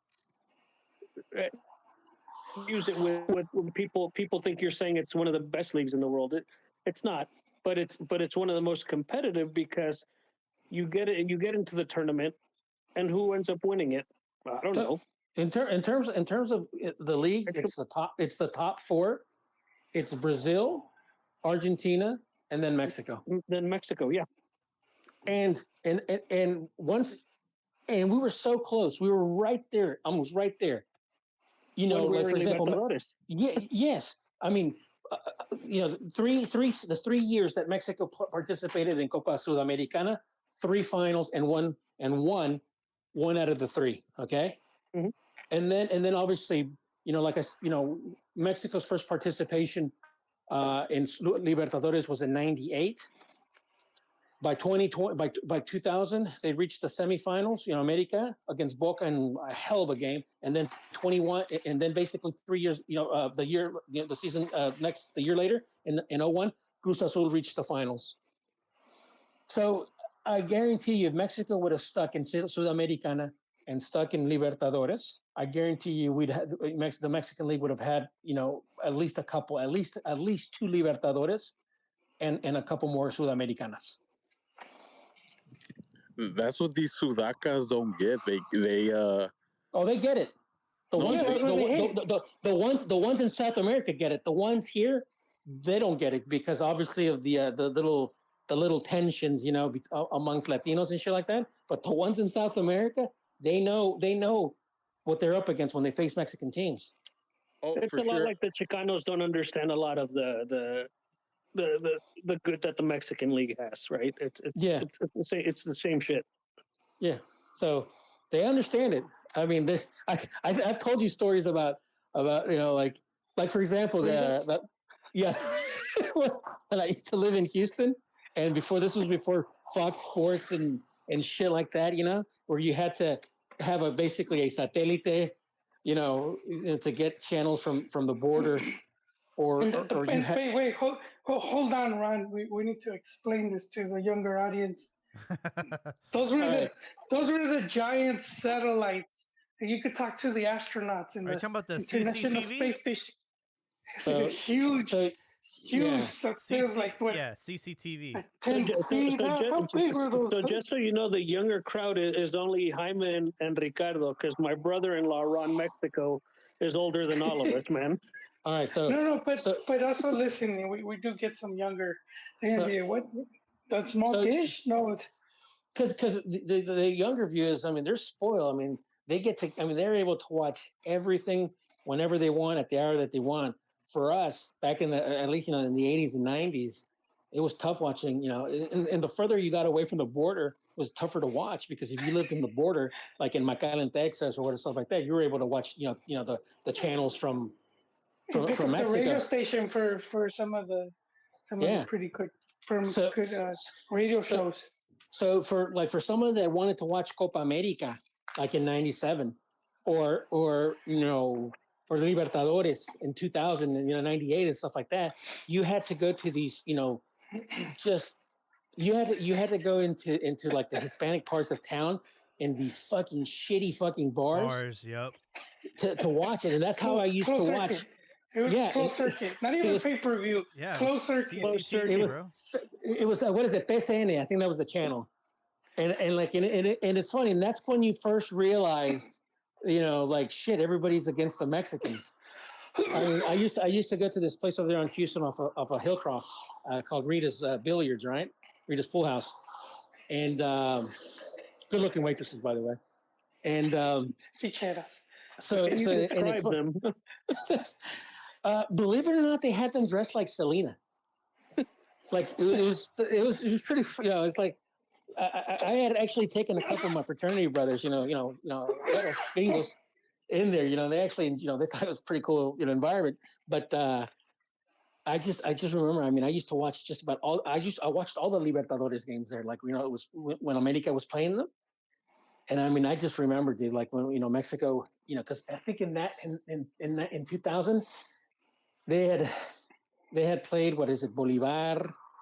They had played, I forgot who they played, but they ended up beating Boca Juniors in the semifinals. But I mean, that place was basically like 5% Mexicans and everything else. It didn't matter if you were Colombian, didn't matter if you were Central American, South American. They were rooting against the Mexicans. And I found that to be just like that. Like, for example, when Mexico played in Mexico, the under-23 played against the U.S. for La Volpe to go to the the Olympics in was it in Athens? Yeah. That game wasn't Yeah. like, they didn't, what's the name? They didn't have Fox Sports or stuff like that. You had to go watch that in closed circuit. And I remember I watched that game. I had to go. I went to Rita's, and it was the same thing, dude. It was just like 5%, rooting for Mexico, and everybody else. And and everybody had, their jerseys from their home country, Guatemala or whatever, and boom, they were just against Mexico. So you got that anti-Mexican, sentiment, It's lovely, isn't it? It is. It was so fun sometimes walking out of that, that bar, because they didn't expect that the Mexican teams would go to fucking, like, for example, La Monumental, in River Plate, or that they would go into these, hostile stadiums in South America and come out with the wins. They thought that the Mexican teams were going to fucking tuck tail and run, but no. And it's not like they were fucking. It's not that these teams were playing for the tie or just fucking parking the bench. No, they were taking it to them. Rod, and I think those are good examples for people who aren't aware, man. These are you're talking about your local clubs going to foreign soil and winning. Yeah. Not European based players. All right. No. The type of grit that the Mexican player has. They just have to be developed. It was so fun watching. It was so much fun watching. Our teams going into into like historic stadiums and historic teams playing against Peñarol, Nacional, Colo Colo, Flamengo, Gremio. And really quick around, the pressure was at another level. I remember, I think it was America. They were gonna play against a Colombian team, and they made death threats to Cuauhtemoc Blanco. Yeah, that was against America de Cali. That was in the 2000 Copa Libertadores edition. And I got to assume zero cares on Cuauhtemoc's. No, he fucking played like a fucking boss, dude. He fucking played like a boss. That dude, no fear, man. Yeah, and it is funny because Frankie Oviedo was on that team on the Colombian side. Oh, such a good player. Yeah, he was a fantastic player. And damn, I haven't heard that in a long time. He would talk. I heard a couple interviews with him. After the fact, so like when he came to to Mexico, like Cuauhtemoc and the guys would basically they would say, they would call him El Narco and shit like that. But yeah, I like that's what a lot of these younger viewers don't realize how hard the ownership groups and and the fans, I mean, for years and years wanted to to play against the Argentinas and the Brazils on a daily basis, and where not just international exhibitions but real fucking tournaments. What are you saying? The Leagues Cup isn't a real tournament? Shit. How dare you shit on that prestigious cup? It's a shame to play that. I mean, those. That was. You miss I mean, Boca starting a riot, don't you? even watching them, even watching Chivas. By this time, you were able to watch it, without having to, risk your life and go to some fucking bar where you might have gotten your ass kicked by some Central Americans and South Americans. But, I mean, I remember like even watching like Chivas versus Boca, Chivas played, Atlas also played wonderfully in the 2000 edition of the Copa Libertadores. I mean, eventually, I think they got eliminated by River Plate, but they played a hell of them. I mean, they played really well. I mean, La Volpe had that team playing really, really well. So what you're telling me is you've heard this before, as far as empty promises, and us as listeners and fans of Liga MX should not count our chickens before they hatch. No, Take it with a grain of salt, man. Yep, I don't see anything significant there. Going from 8 to 7 doesn't do anything. That's basically yeah. That's because you're holding on to those memories, man. you want that back, like you want the X Factor. Like I do. Well, it's a good, exciting brand of footy, man. It was good stuff. It was. It's like you had the Ferrari. Now you're being forced to take public transportation. You know what I mean? It's like, no, I want the Ferrari back. Now you gotta drive a hybrid. Ew. It's not even that, man. That's the yellow line on the bus, man. It's like from the other guys. When was it? They're driving the Prius. The Prius. And they're making fun of the Prius. Yeah. No, but that's what I'm saying. It's like you had. I want that because that was just a better product. What ended up happening? Was Mexico charging too much money and? No. This is where basically the Caribeños. Caribeños basically wanted more money, more cash cow out of the Mexican fan. So that's basically in 2011. That's when they put. That is when they put the ultimatum. Blazer, right? That was when they put Warner and Blazer put the ultimatum on the Mexican teams that, hey, you're not gonna send. Your best. You're not going to send a B team to CONCACAF Gold Cup and send your A team to Copa America. Mexico needs permission from CONCACAF in order to participate. So then CONCACAF, like Ron said, they wanted at one point, they're like, okay, we need to promote our tournaments more. So you're saying of course Mexico's the cash cow. We've been mandilones this whole time. So, okay, if you remember, before the Champions League, CONCACAF Champions League, they had the CONCACAF Champions Cup. And to me, that was fine because the Mexican teams in MLS, they basically came into the tournament at the quarter, what is it? The quarter round, right? The quarterfinal round. So it was a very short, at least for the Mexican teams, it was a very short tournament. And it basically only took one part of the calendar year, and for me that was fine because that allowed the Liga MX teams to compete in Sudamericana and Libertadores. But then they played Mexico. The Mexicans played Sudamericana in 05, 06, and 07. After 07, CONCACAF said no. And that's when they basically changed the format of the Champions Cup to the Champions League. And they basically said, no more Copa Sudamericana, but we'll allow you to compete in Copa Libertadores. Yeah. Okay, but that even came with some strings attached. So and then with the Copa America, send the youth team. Yeah, and that was 2011. Right, yeah.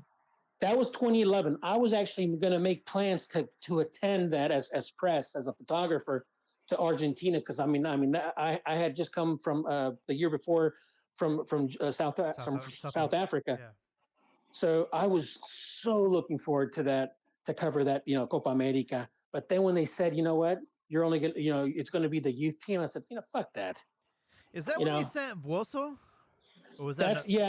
No, yeah, Yeah, that he was that was when they sent Volso and stuff like that. But basically, ever since then, that was like I said, that was 2011, and Isn't and that also really, where the Jonathan Dos Santos and some of the guys got busted with prostitutes too? yeah, Yes. yeah, yeah. But again, I mean that to me was That kind was of a like killer. that was for me. That was the beginning of the end. You know. So then they finally were able to get Blazer and Warner out of there. But by that point, the Mexican executives had drinking the Kool-Aid and got suckered into say, hey, wait a minute, forget the South American tournaments. We'll make more money here, United States. in the United States. Now, And two that to Gold me, Cups, Nations League, all that Nations BS. Leagues, all that shit, Campeones Cup, Leagues Cup, all that crap. Superliga. And that's what I'm saying. That's me going back to what I was used to say, is that okay, if you're committed, if you're really committed with Canada and the US, fine. Okay, fine. But you gotta go all in.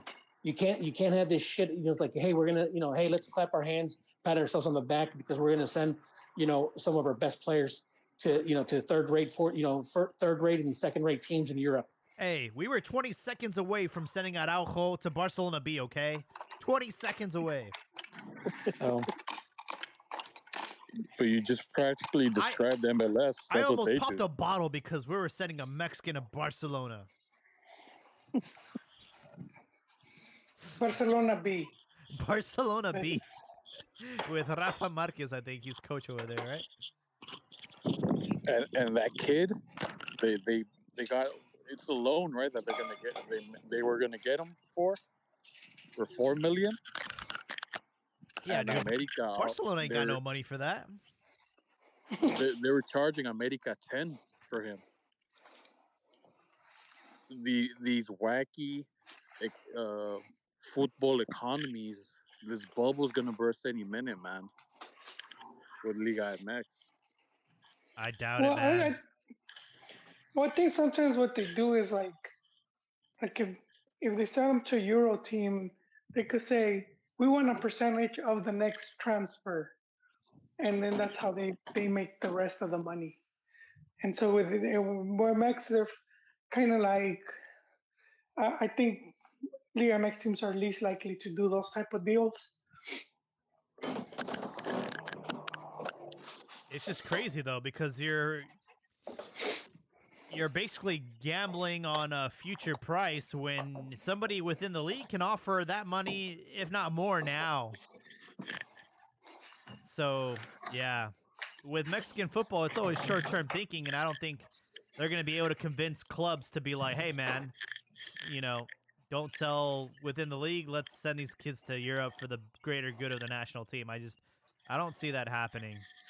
But the thing about it is, and technically, the league shouldn't even be about that. The league shouldn't be about, developing players for the national team.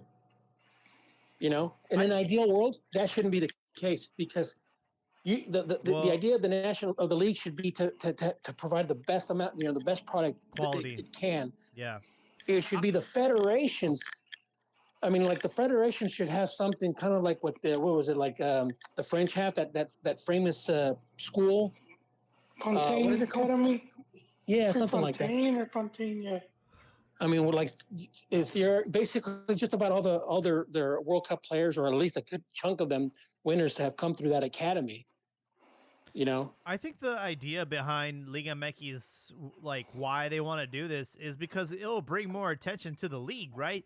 If you're constantly exporting talent to Europe and they succeed and they're doing well, all of a sudden you're going to have more eyeballs on the league. And I think we did see that maybe 10 years ago when we were, exporting the Chicharitos of the world and Ochoas and all that. We did have more eyes on the league. But hey, the common European fan doesn't watch the Argentine league, nor does he watch the Brazilian league. Well, I think they were mentioning that sometimes. Don't get me wrong. They know about the great teams of Boca and River and stuff like that. Like for example, Mario Camoranesi said, "Hey, the Italians, they don't know shit about the Mexican league." Yeah. but on the same note, they don't watch the Argentine league. They don't watch the Brazilian league either. You know, they know about a lot of their historic the historic teams, because obviously they import a lot of those players from those teams, so they know about those teams. But I think it's a pipe dream to think that you're going to get European eyes uh, to watch the league. I think that's just Yeah, I never understood that talking point. They made it seem like it was at a loss, you know. They were saying, Well, "Oh, MLS can be seen in Europe," so in and it's like it's on at like 3 in the morning. Yeah, Yeah, I but know. like in What are you- England, you got to think about England, bro. How obsessed they are with football and how they can't even watch their own clubs 3 Yeah, p.m. they on, need. on Saturdays. Like they can't I, like within their own country, they can't even watch their clubs, and they're just hungry for anything. And there might be somebody up at 2, 3 in the morning. I mean, pubs out there are open till like 6, right? And it's just something. It's just something that's on TV, and they can actually just have access to. I think it's more realistic to expect that you can get Liga MX, you can get the American fan to watch it, you can get the Central American U.S. based fan, based fan to watch it, you can get the Central American fan to watch it, and you can get basically the Ecuadorians, the Colombians, What the about Chileans, even the Canadians. You can get them to become fans because there's a bunch of them that are already fans.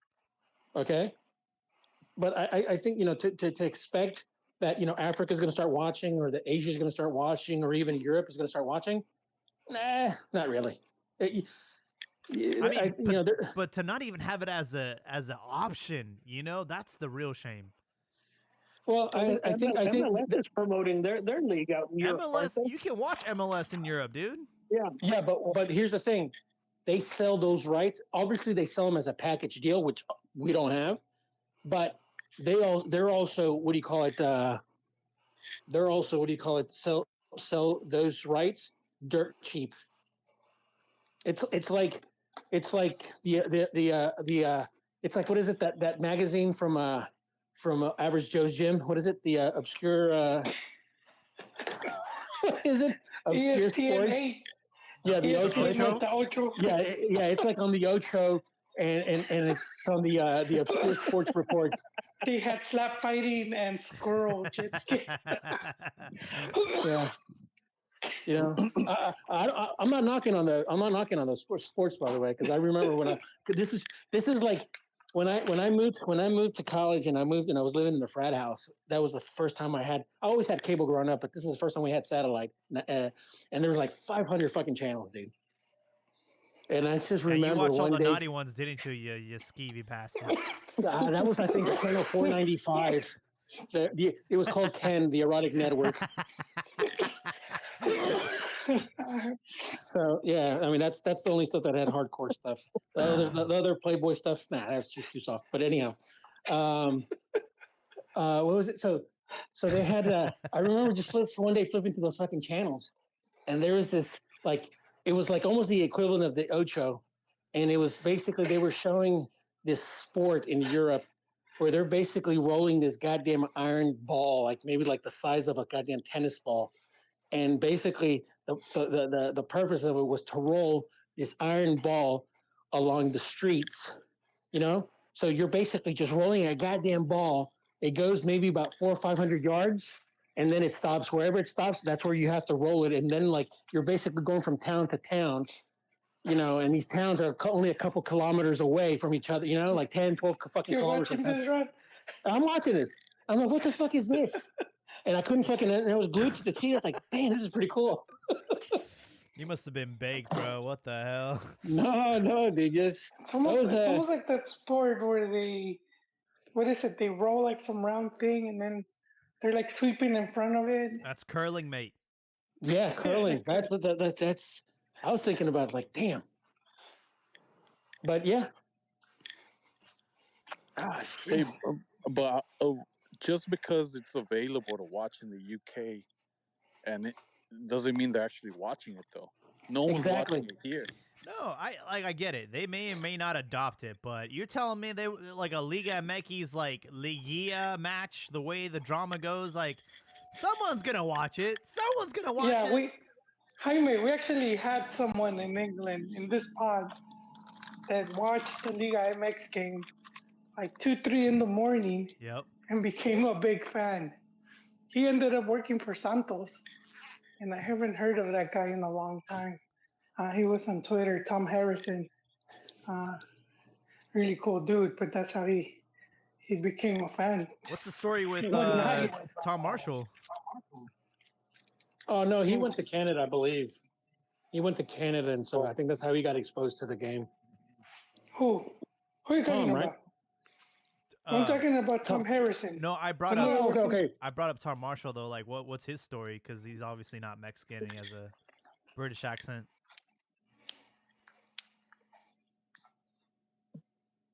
Wasn't that the I- guy that would share notes with Osorio? He did do an article on him. Pretty good one too.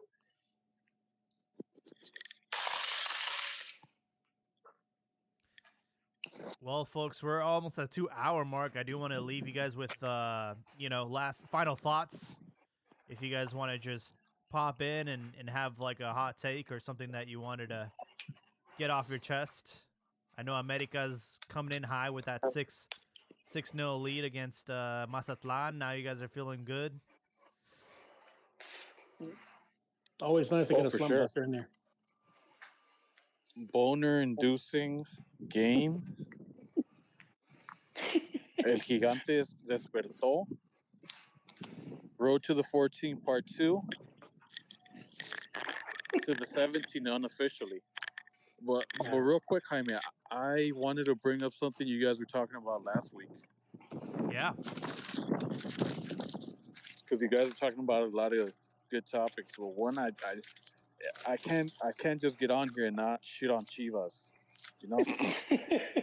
I was waiting.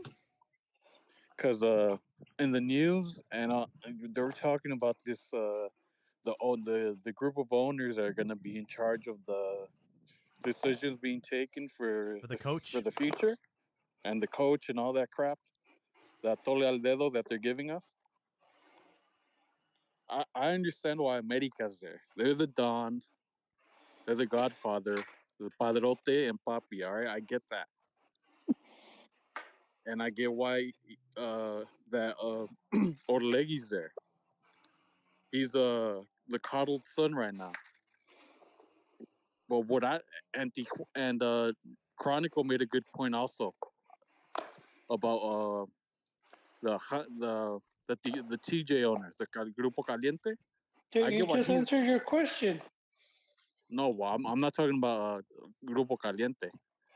I know why they're there because they sponsor for a lot of the teams. They got the logo in the back, so that makes sense. And then But but what I don't get, why the hell is Chivas there? What the hell do Streaming, buddy. what do they contribute? They're crossing streams with Azcárraga. How about 11 Mexicans every week in and week out? How about that? Mediocre Mexicans. Hey, They No, make it's- Mexicans look nonetheless, bad. man. they are Mexicans. And I Peruvian. think it has more. I think it has more to do with Chivas finally aligning back with Televisa, and I wouldn't be surprised if they end up signing some type of contract for TV or most likely Bending the streaming. knee, Joro. Not aligning. Bending the knee. Game of Thrones style. They're admit because there's these wacky Chivas fans that think that the entire league is against them, but then you see the owner on his knees, sucking on his thumb, thanking my tío Azcárraga for the money he's gonna give him. Yeah, no, I think it's true. They are bending the knee. They were in the wasteland for a long time. Cue the no lies detected GIF film there. No, but ultimately Where's the it Eres un didn't. estúpido? It didn't work out for them. They tried their own streaming. That didn't. It's a Not massive this time. failure.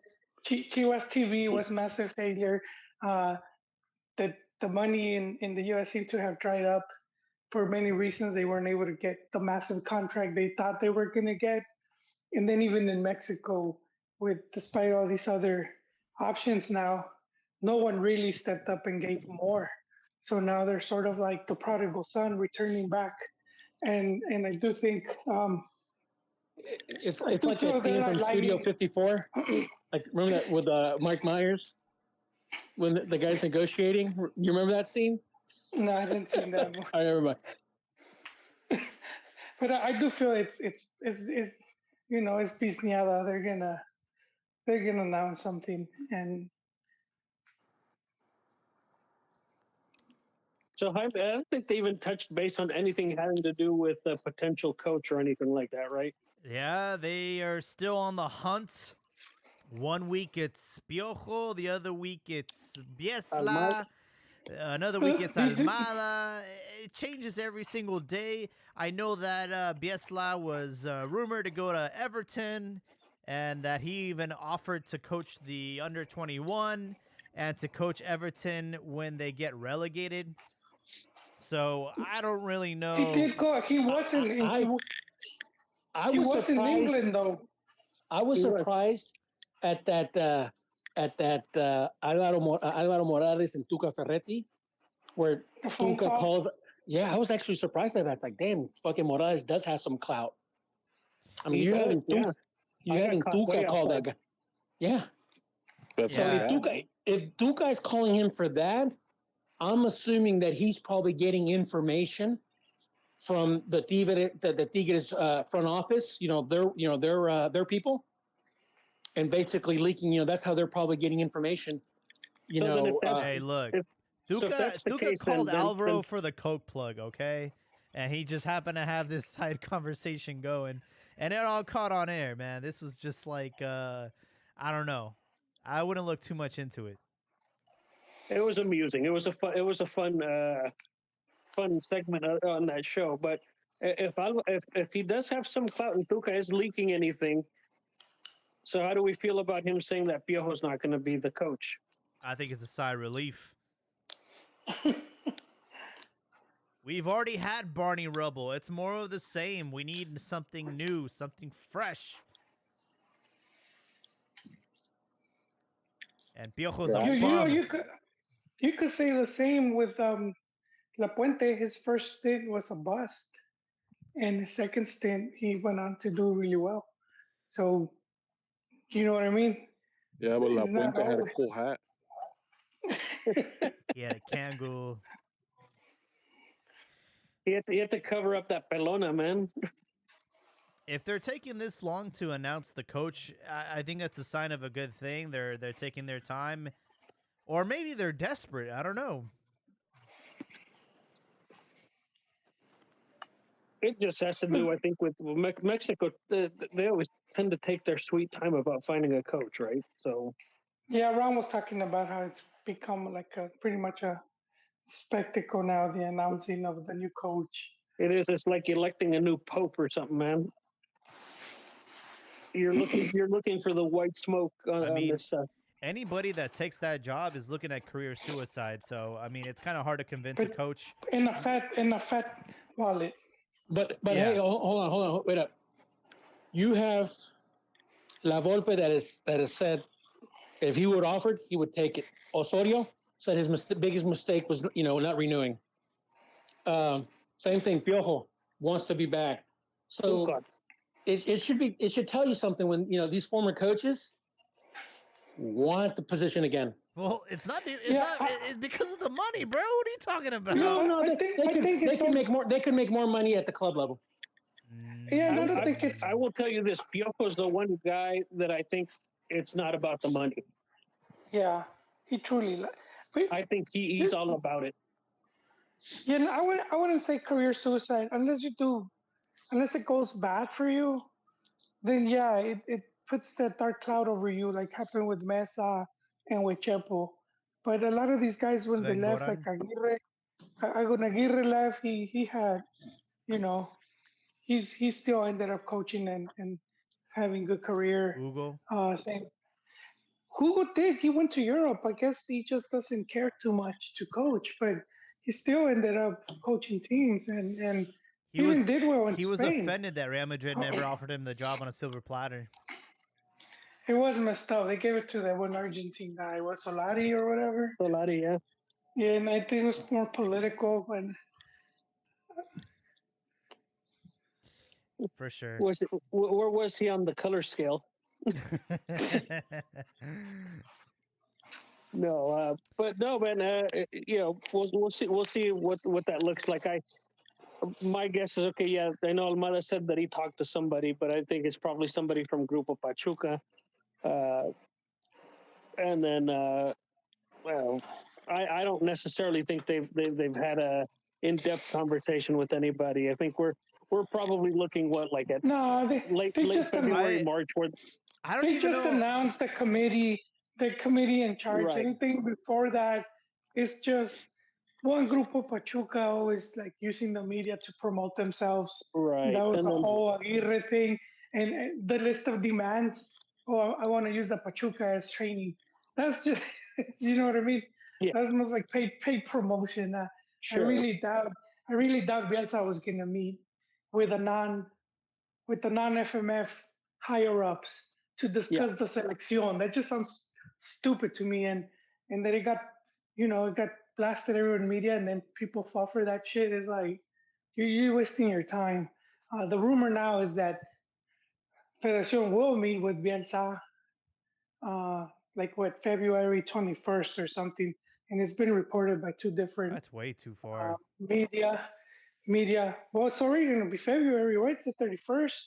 That's So too. That's 3 weeks away, man. We got a match it's- against Jamaica in March, I think.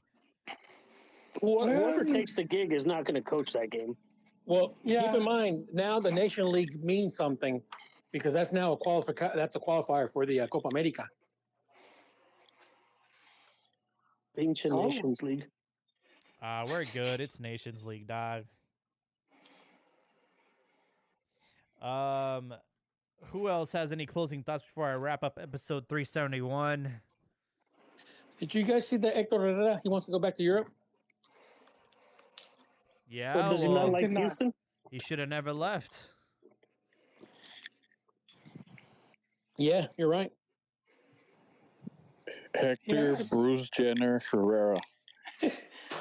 I mean He got that buyer's split. I mean, remorse. that split second. You know, I mean, Herrera is really the one that let Messi slip for that like nanosecond. I do have And that's I do have a question for you guys. How do you feel about Messi's comment about him saying that the most difficult match in the World Cup was against Mexico? We already knew that. We'd already said that on Yeah. the podcast. Yep. But how do you feel about it now? It's not. I mean, it's not validation of anything. I mean, the Tata for the past 2 years, his team was without ideas. So I always knew based on the talent that Mexico has that they can go up against any team in the world. But I mean, I knew that, and like I said, we said it on the podcast like shortly after the World Cup. If Mexico would have allocated anywhere from 5 to 10% more time attacking, the probability of Mexico walking away with at least a point, A draw. yeah, because both teams, I mean, just like remember, just that image of Pablito Aymar, basically almost having hyperventilating and having an attack. You didn't see that against Holland. You didn't see that. You didn't see those emotions from even against France. And they were But being you- soft. They were being soft on Messi. I would have had a thug just knock him on his ass a couple times, Mm-hmm. just for good Yeah. measure. No, Yes. I didn't take much from Messi's comment either. I think obviously the mental stress of being on the verge of elimination would make that difficult, right? Yeah, yeah, of course. But the No, guys but did mention that was the toughest game, and Picking aside from adding a little mental stress to the thing, just like it's fine. It's no big deal. picking Herrera over Edson Alvarez. It's one of those things that keeps me up at night. Or taking Roberto Alvarado over Lainez too. We'll see if you had Piojo there. I bet Or Santi. if Piojo was the coach, I bet you the game would have been, Mexico would have attacked a bit more. They would have. Possibly, yeah. But yeah, to bring players that were injured, that was sort of a Yeah, and not in good form. That was the disappointing thing to me. I don't know what's going on in this guy's head. right. It almost felt at one point as he was like almost trying to sabotage.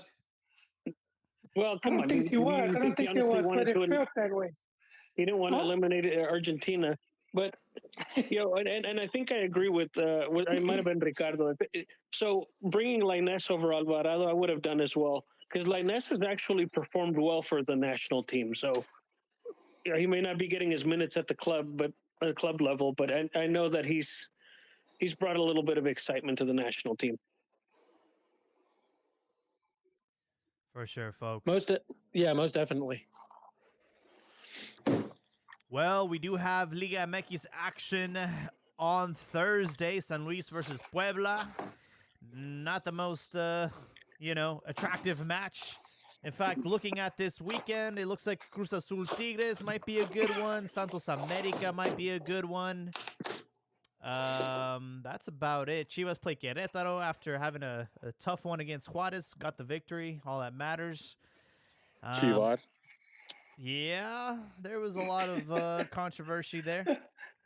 But at the end of the day, hey, look, it looks like they're going to restructure things. Looks like they're going to go back to the top 8 in the Liguilla. So every point counts. Bye, Chivas. Do you guys remember when when it wasn't the top 8, it was the groups? Yep.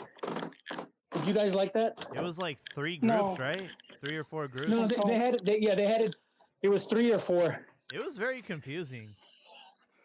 No, it was just groups and the top 2 from each group advanced.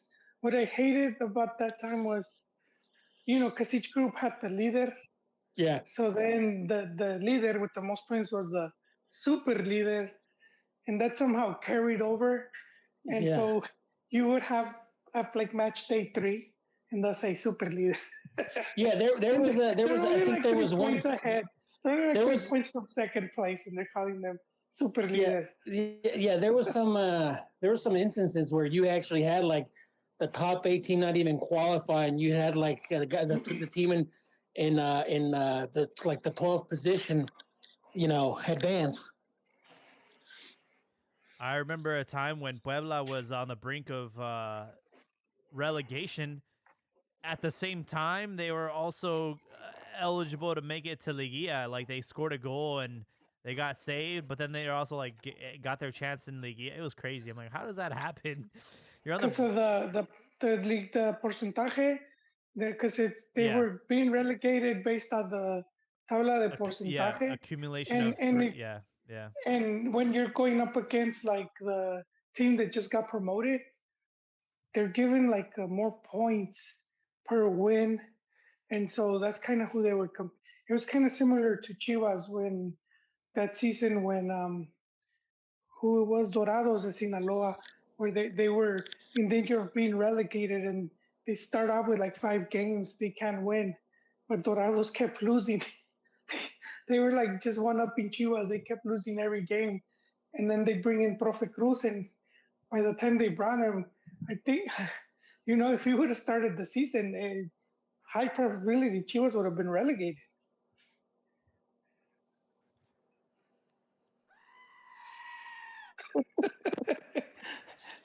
Well, Something unsoccer related, but in a way it is related. Obviously the teams that are going to meet up for the Super Bowl, Kansas City, the Eagles, right? Philly. And and then you got Andy Reid, who when he won the Super Bowl, was it the season before? Mm-hmm. Yeah, because it was the Bengals and whatever. But anyhow, like he had the coach that had been coached the most amount of games. I don't know how many years, I forgot. Without To winning. finally, without winning. But you ask anybody in the league, he's one of the better, one of the best coaches in the history of the game. And for me, that's one of the things that kind of bothers me. going, relating that to the Mexican League Soccer is that many times Tenure. many times the press is just it's just how many titles, but they don't really, because they don't really understand the game. Like, nobody would have discredited Andy Reid's career if he didn't win a Super Bowl. I mean, because the guy was like a Marty Schottenheimer, these coaches that never won, but left a legacy, and that's and that, to me, I think that's kind of like sad that sometimes we don't, because now like for example, La Volpe, you'd always hear 30 years, only one title to show for, or a lot of these coaches that have been around 10 years, 15 years, and only have one league, and they want to discredit them just because they didn't have a title or they never won. But they don't look at they don't look at the actual coaching, because the difference between the manager and the difference between a coach, and they don't sometimes look at it from the coaching standpoint of what is it that they're teaching the next generation of players. You know what I mean? Yeah, totally get that. Yeah, absolutely agree. Philly actually has a very unique thing that can happen to them, winning or losing all three major trophies, right? yeah. I'm hoping on it too. They lost the World Series, they lost the MLS Cup, and they have a chance to lose the Super Bowl. So pretty cool. They have an MLS team? Yeah. Apparently they do, and Marco Fabian used to play there. Yeah. When he came, Ron, have you gotten to go one of those? What's that? To MLS game there? Philly Union. I actually, I think, was it for the 2015-2016 season? I actually had a season pass as a photographer. I have not, to be honest, I have not gone back to cover them probably in 3-4 years. But I plan to. It's just, I just got really busy. Yeah, Jaime and I have the earthquakes over here, and the last time I went, Beto gave me and my wife tickets, and then would go back and forth between Jaime and us. But yeah, the earthquakes are hot garbage, man. Beto. And they got the Dynamo down here in Houston, and no one gives a shit. I actually had written one of the first articles for the Dynamo when they were a franchise, and I was writing for the MLSnet.com. But shortly after, that's when I moved out of Houston. Earthquakes fans are salty because they took that franchise, moving to Houston. They won 2 titles. Yeah. And I mean, those were that was an Earthquakes team. Brian Ching and all those guys. Yeah, they used to play. They used to play their games at basically at Robertson, where the University of Houston, my alma mater, played. I mean, it's funny because I used to watch games there back even before I went to college, because a lot of the teams from Mexico and South America and Central America would basically play when they'd go to Houston. They would go over there, and they. When Mexico got into Mexico got into the Copa Libertadores, but before they had a direct pass to the Libertadores, they had to play against the Venezuelans for the right to play in Copa Libertadores. But so the way they basically chose which teams would play against the Venezuelans, they had the Copa Sears pre-Libertadores, and you would have games in the U.S. and California and Texas, but the ones that were in Texas, in Houston, for the Copa Pre-Libertadores, it was played at the University of Houston, and I used to go to all their those matches. I remember there was this one. Who was it? It was America. It was a doubleheader. It was America, Atlas, Pumas, and I want to say Atlante. That's when, what's his name, Horacio Sanchez was part of the Pumas team. Hugo Sanchez's nephew. I mean, that guy, he was the main attraction. I mean, everybody thought that guy was going to be the next Hugo Sanchez. Damn. Yeah, he looked good for like 2 seasons, and then he sort of just disappeared. Yeah, yeah. And then like years later, he came out to say that, he didn't have a good career because he didn't pay his uncle the right, the right to play. Jeez. Like okay, yeah.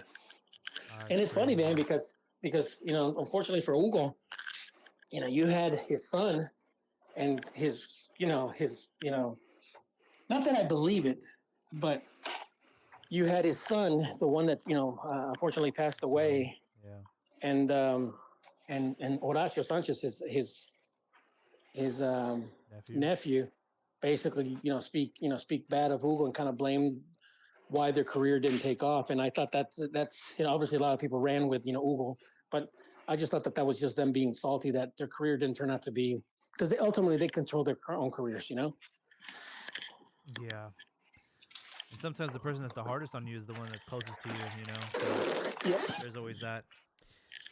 But gentlemen, we're out of time for tonight. I want to thank you all for hopping on tonight. It was a great conversation. Obviously, a lot of changes happening within Liga MX, and it's always nice to have some experience, some different perspective on this, and not sort of eat it up like the younger generation has, especially with like the idea of a Mexican player going to Barcelona and how it's it's all smoke and mirrors. But we do want to encourage our listeners to follow us on Twitter, TikTok, Instagram, YouTube, you name it, we got it. We're here every single week, and hopefully in the next upcoming weeks we can talk about Mexico's new coach whenever the Mexican Federation decides to make that decision. But hope everyone has. What's so funny? Oh, it's just what you said. If you don't have, what is it kind of like from Dust Till Dawn? If we don't have it, you don't want it. Or I have no idea. I don't understand the reference, but I love the laughter. does anybody get that reference? I got the reference. Man. And with that, yeah. I'll show you. I'll show you the clip. You'll understand the reference. you'll have to send it to us. And the show, Jaime, is getting late, man. It's getting late. Love you guys, and we'll